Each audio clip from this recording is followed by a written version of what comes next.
നമ്മുടെ ആറാമത്തെ ചാപ്റ്റർ ആയിട്ടുള്ള ഇലക്ട്രോ മാഗ്നറ്റിക് ഇൻഡക്ഷൻ, അതിൽ എന്താണ് ഇലക്ട്രോ മാഗ്നറ്റിക് ഇൻഡക്ഷൻ, അതുമായി ബന്ധപ്പെട്ട ലോസ് ഏതൊക്കെയാണ്, ഫാരഡേസ് ലോ, ലെൻസസ് ലോ, അതുപോലെ തന്നെ motional EMF, eddy current, induction, self induction, mutual induction, self inductance, mutual inductance, induced EMF, ഇത്രയും കാര്യങ്ങളൊക്കെ നമ്മൾ ചർച്ച ചെയ്തു കഴിഞ്ഞു.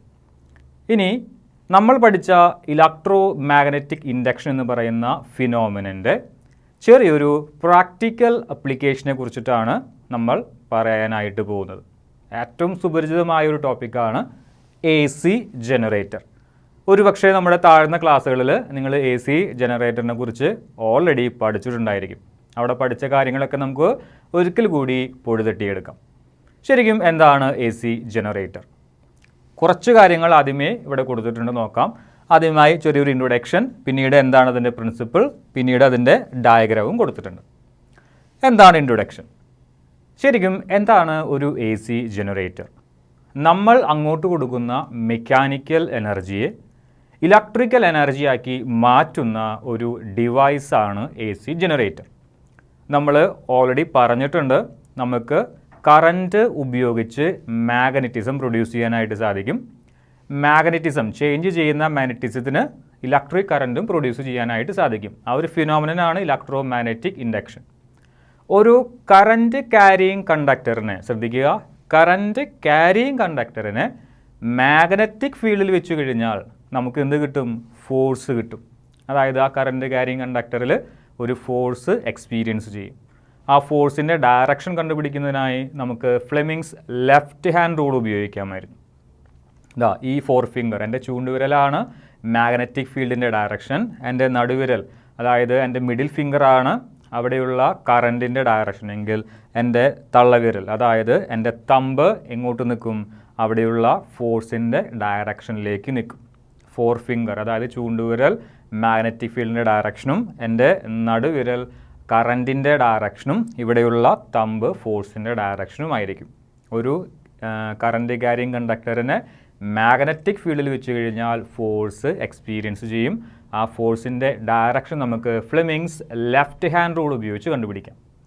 ആ ഒരു കാര്യം ഒരല്പം ഞാൻ മാറ്റിമറിക്കാൻ പോവുകയാണ്. തൽക്കാലത്തേക്ക് നമ്മുടെ കയ്യിൽ കറൻറ്റ് ക്യാരിയിങ് കണ്ടക്ടർ ഒന്നുമില്ല, പക്ഷെ ഒരു കണ്ടക്ടർ ഉണ്ട്.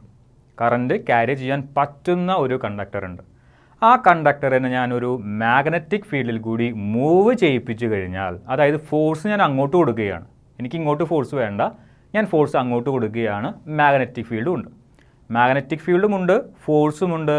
അങ്ങനെയെങ്കിൽ മാഗ്നറ്റിക് ഫീൽഡിൽ കൂടി മൂവ് ചെയ്യുന്ന ആ കണ്ടക്ടറിൽ എന്ത് ഡെവലപ്പ് ചെയ്യും? ഇൻഡ്യൂസർ കറൻറ്റ് ഡെവലപ്പ് ചെയ്യും. അതായത് ഫോഴ്സും മാഗ്നറ്റിക് ഫീൽഡും ഉണ്ടെങ്കിൽ കറൻറ്റ് ഇങ്ങോട്ട് ലഭിക്കും. കറൻറ്റും മാഗ്നറ്റിക് ഫീൽഡും ഉണ്ടെങ്കിൽ ഫോഴ്സ് ഇങ്ങോട്ട് ലഭിക്കും. ആദ്യം പറഞ്ഞ കാര്യം, നമ്മൾ അങ്ങോട്ട് ഫോഴ്സ് കൊടുക്കുന്നു, മാഗ്നറ്റിക് ഫീൽഡ് അവിടെ പ്രസൻ്റ് ആണ്, അങ്ങനെയെങ്കിൽ ഇങ്ങോട്ട് നമുക്ക് ഇൻഡ്യൂസ്ഡ് കറൻറ്റ് ലഭിക്കും. ശരിക്കും ആ ഒരു ഫിനോമിനൻ തന്നെയാണ് ഇലക്ട്രോ മാഗ്നറ്റിക് ഇൻഡക്ഷൻ. നമ്മൾ ഫോഴ്സ് കൊടുക്കുന്നത് മാഗ്നറ്റിക് ഫ്ലക്സിനെ ചേഞ്ച് ചെയ്യുന്നതിന് വേണ്ടിയിട്ടാണ്. ഓക്കെ, അപ്പോൾ ആ ഒരു ഫിനോമിനനാണ് ഇലക്ട്രോ മാഗ്നറ്റിക് ഇൻഡക്ഷൻ. അവിടെ ഇൻഡ്യൂസ് ചെയ്യപ്പെടുന്ന കറൻറ്റിൻ്റെ ഡയറക്ഷൻ കണ്ടുപിടിക്കാനായിട്ട് ഫ്ലെമിങ്സ് റൈറ്റ് ഹാൻഡ് റൂൾ നിങ്ങൾക്ക് ഉപയോഗിക്കാം. നേരത്തെ പറഞ്ഞ റെപ്രസെൻറ്റേഷൻസും ഒക്കെ സെയിം തന്നെയാണ്. നമ്മുടെ 3 വിരലുകൾ, നമ്മുടെ ചൂണ്ടുവിരൽ, നമ്മുടെ മിഡിൽ ഫിംഗർ, നമ്മുടെ തമ്പ്, 3 കാര്യങ്ങളും മ്യൂച്വലി പെർപെൻഡിക്കുലർ ആയിട്ട് വയ്ക്കുക. ഈ എൻ്റെ തള്ളവിരൽ നിൽക്കുന്ന ഡയറക്ഷൻ, അതായത് എൻ്റെ തമ്പ് നിൽക്കുന്ന ഡയറക്ഷനാണ് ഫോഴ്സ്. ഈ ഒരു 4 ഫിംഗർ നിൽക്കുന്ന ഡയറക്ഷൻ, എൻ്റെ ചൂണ്ടുവിരൽ നിൽക്കുന്ന ഡയറക്ഷനാണ് മാഗ്നറ്റിക് ഫീൽഡ്. അങ്ങനെയെങ്കിൽ എൻ്റെ നടുവിരൽ, എൻ്റെ മിഡിൽ ഫിംഗർ നിൽക്കുന്ന ഡയറക്ഷൻ ആയിരിക്കും എന്ത്? ഇൻഡ്യൂസർ കറൻറ്റിൻ്റെ ഡയറക്ഷൻ. അതാണ് ശരിക്കും Fleming's right hand rule. Electro magnetic induction എന്ന് പറയുന്ന ഫിനോമിനൻ്റെ ഏറ്റവും വലിയ അപ്ലിക്കേഷൻ, ഏറ്റവും പ്രധാനപ്പെട്ട അപ്ലിക്കേഷനാണ് AC ജനറേറ്റർ. AC ജനറേറ്ററിൽ നമ്മൾ എന്ത് ചെയ്യുന്നു? മെക്കാനിക്കൽ എനർജി അങ്ങോട്ട് കൊടുക്കുന്നു. അതായത് ഇവിടെ ഒരു റെക്റ്റാങ്കുലർ കോയിലുണ്ട്, വേണമെങ്കിൽ നിങ്ങൾക്കതിനെ ആർമേച്ചർ എന്ന് വിളിക്കാം.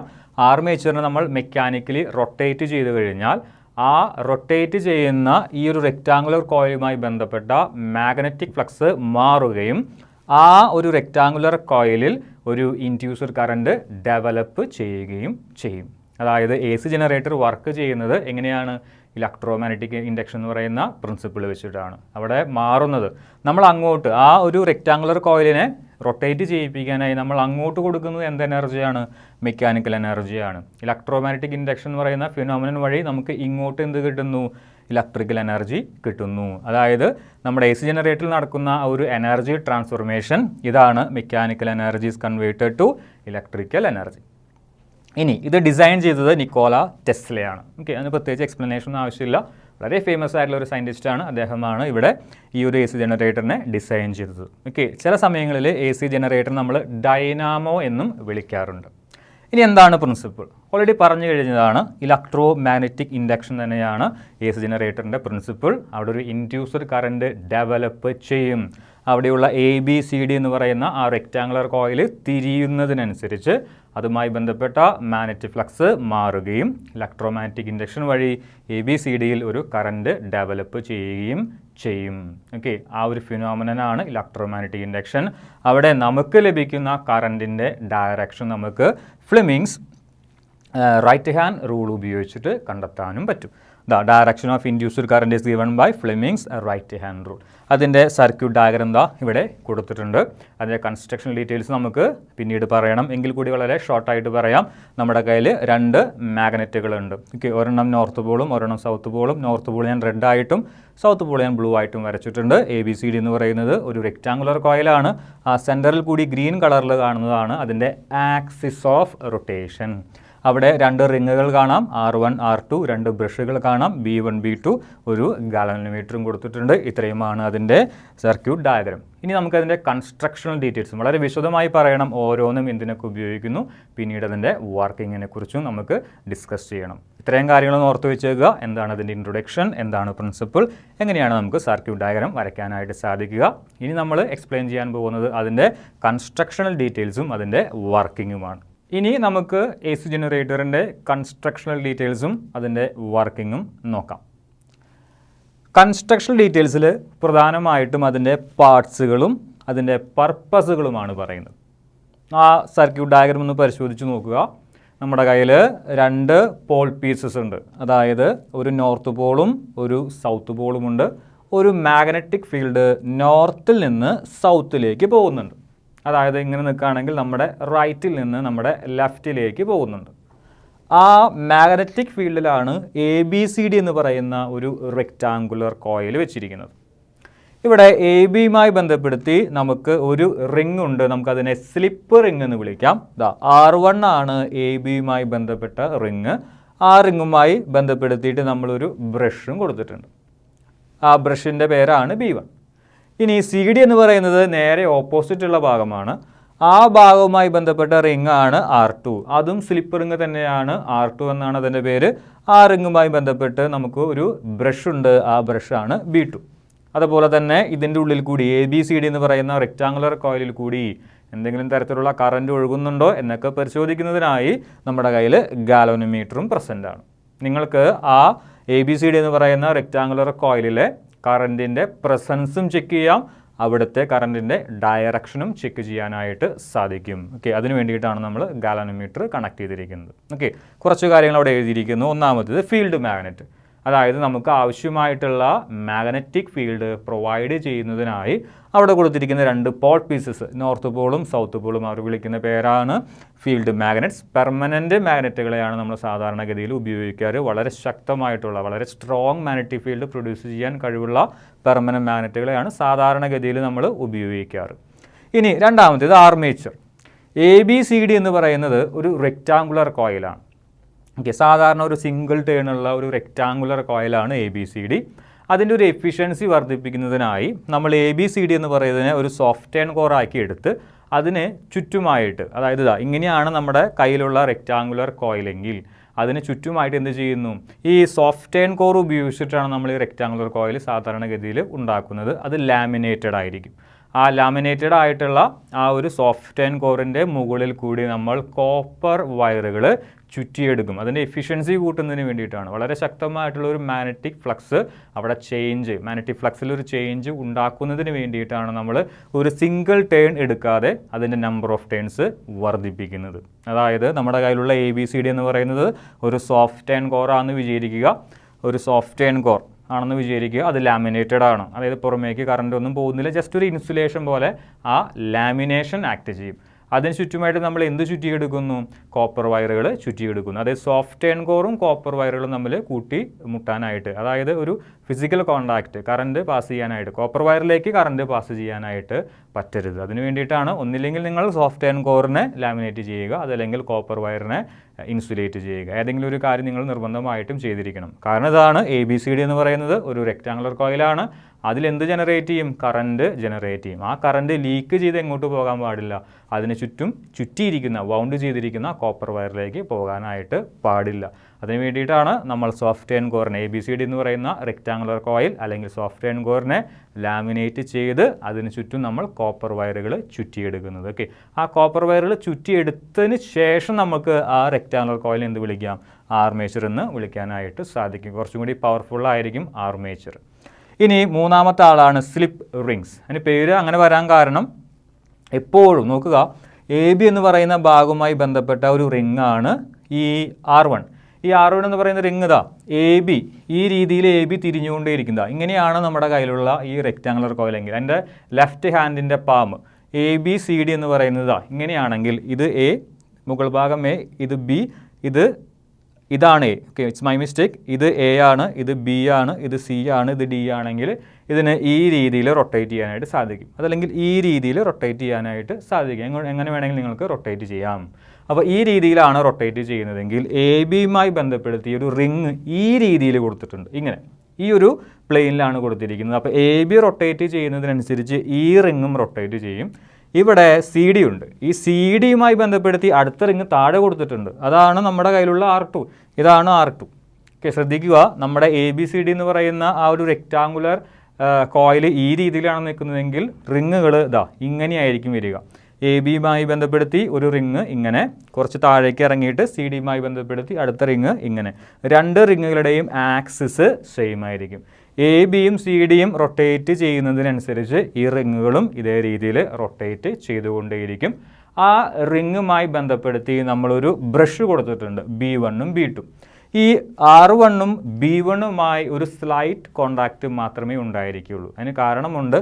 വളരെയധികം പവർഫുൾ കോണ്ടാക്റ്റ് ആണെങ്കിൽ ഈ R1 എന്ന് പറയുന്ന റിങ് തിരിയുന്നതിനനുസരിച്ച് B1ൽ ഒരു ഫ്രിക്ഷൻ അനുഭവപ്പെടുകയും അവിടെ വിയർ ആൻഡ് ടിയർ ഉണ്ടാവുകയും, അതായത് തേയ്മാനം ഉണ്ടാവുകയും, ഇതിൻ്റെ ഇടയിൽ R1നും B1നും ഇടയിൽ ഒരു എയർ ഗ്യാപ്പ് ഫോം ചെയ്യുകയും ചെയ്യും. അങ്ങനെയെങ്കിൽ AB-യിൽ ഉണ്ടാകുന്ന കറൻറ്റിനെ നമുക്ക് പുറത്തേക്ക് എടുക്കാനായിട്ട് സാധിക്കുകയില്ല. അതുകൊണ്ട് B1 എന്ന് പറയുന്നത് ശരിക്കും ഒരു ബ്രഷ് പോലെയാണ് ആക്ട് ചെയ്യുന്നത്. ഓക്കെ, വളരെ ഫൈൻ നാരുകളുള്ള ബ്രഷ്. ഓക്കെ, ആ ബ്രഷുകൾ ഉണ്ടാക്കിയിരിക്കുന്നത് ഗ്രാഫൈറ്റ് കൊണ്ടാണ്. അതായത് കാർബണിൻ്റെ ഒരു അലോട്രോപ്പാണ് ഗ്രാഫൈറ്റ് കൊണ്ടാണ് നമ്മൾ ബ്രഷുകൾ ഉണ്ടാക്കിയിരിക്കുന്നത്. സ്ലിപ്പ് റിങ്ങുകളെ നമ്മൾ ബ്രാസ് കൊണ്ടാണ് സാധാരണഗതിയിൽ ഉണ്ടാക്കാറ്. സ്ലിപ്പ് റിങ് എന്ന് പേര് വരാൻ കാരണം ബ്രഷുമായി എപ്പോഴും സ്ലിപ്പ് ചെയ്താണ് നിൽക്കുള്ളൂ, ഇങ്ങനെ വഴുതിയാണ് നിൽക്കുള്ളൂ. ഒരിക്കലും ഒരു പെർമനൻറ്റ് കോണ്ടാക്റ്റ് ഈ റിങ്ങും ഈ ബ്രഷും തമ്മിൽ ഉണ്ടായിരിക്കില്ല. കാരണം ഇതാണ്, റിങ് എപ്പോഴും തിരിയുന്ന ഒരാളായിട്ട് മറ്റൊരാൾക്ക് വളരെ സ്ട്രോങ് ആയിട്ടുള്ള ഒരു കോണ്ടാക്റ്റ് ഉണ്ടെങ്കിൽ പ്രശ്നങ്ങളേറെയാണ്. ഒന്ന്, റിങ്ങിന് സുഖമായി തിരിയാൻ സാധിക്കുകയില്ല. ഇനി തിരിഞ്ഞാൽ തന്നെ കുറച്ച് നാളുകൾ കഴിയുമ്പോൾ ഇവിടെ ഘർഷണം മൂലം, ഫ്രിക്ഷൻ മൂലം ഇവിടെ തേയ്മാനം സംഭവിക്കുകയും ഇതിൻ്റെ ഇടയിൽ ചെറിയൊരു എയർ ഗ്യാപ്പ് വരികയും ചെയ്യും. AB-യിൽ ഉണ്ടാകുന്ന കറണ്ട് ആദ്യം റിങ്ങിലേക്കാണ് വരിക. റിങ്ങിൽ നിന്നാണ് എങ്ങോട്ട് കൈമാറ്റം ചെയ്യപ്പെടുന്നത്? B1ലേക്ക് കൈമാറ്റം ചെയ്യപ്പെടുന്നത്. B1ൽ എത്തിക്കഴിഞ്ഞ് കഴിഞ്ഞാൽ ഈ കറണ്ടിന് ഇതേ ഡയറക്ഷനിൽ ഒഴുകാനായിട്ട് സാധിക്കും. ഇതേ കാര്യം തന്നെയാണ് അപ്പുറയും. CD-യുമായി ബന്ധപ്പെടുത്തിയിട്ടാണ് നമുക്ക് റിങ് R2 ഉള്ളത്. CD തിരിയുന്നതിനനുസരിച്ച് ആരും തിരിഞ്ഞുകൊള്ളും? R2വും തിരിഞ്ഞുകൊള്ളും. അപ്പോൾ CD-യിൽ ഉണ്ടാകുന്ന കറണ്ട്, ഏതെങ്കിലും തരത്തിൽ CD-യിൽ ഒരു കറണ്ട് ഉണ്ടാകുന്നുണ്ടെങ്കിൽ എന്ത് സംഭവിക്കും? അവിടെ ആ കറണ്ട് നേരെ R2ലേക്ക് എത്തും. R2 തിരിഞ്ഞുകൊണ്ടേയിരിക്കുകയാണ്. അപ്പോൾ തിരിഞ്ഞുകൊണ്ടിരിക്കുന്നതിന് ഇടയിൽ തന്നെ CD-യിൽ ഉണ്ടാകുന്ന കറണ്ട് R2ലേക്ക് എത്തുകയും R2ന് കിട്ടുന്ന കറണ്ട് ആരിലേക്ക് കൈമാറ്റം ചെയ്യപ്പെടുകയും ചെയ്യും? ഈ B2ലേക്ക് കൈമാറ്റം ചെയ്യപ്പെടുകയും ചെയ്യും. പക്ഷേ R2-ഉം B2-ഉം തമ്മിൽ വളരെ ഫൈനായിട്ടുള്ള ഒരു കോണ്ടാക്റ്റ് ഉണ്ടായിരിക്കുകയുള്ളൂ. നേരത്തെ പറഞ്ഞ പോലെ വളരെ ശക്തമായിട്ടുള്ളൊരു കോണ്ടാക്റ്റ് ഉണ്ടെങ്കിൽ R2 തിരിയുന്നതിനനുസരിച്ച് R2-ഉം B2-ഉം തമ്മിൽ ശക്തമായ കോണ്ടാക്റ്റ് ഉണ്ടെങ്കിൽ അവിടെ വിയർ ആൻഡ് ടിയർ, അതായത് അവിടെ തേയ്മാനം സംഭവിക്കുകയും അവരുടെ ഇടയിൽ ചെറിയൊരു എയർ ഗ്യാപ്പ് വരികയും ചെയ്യും.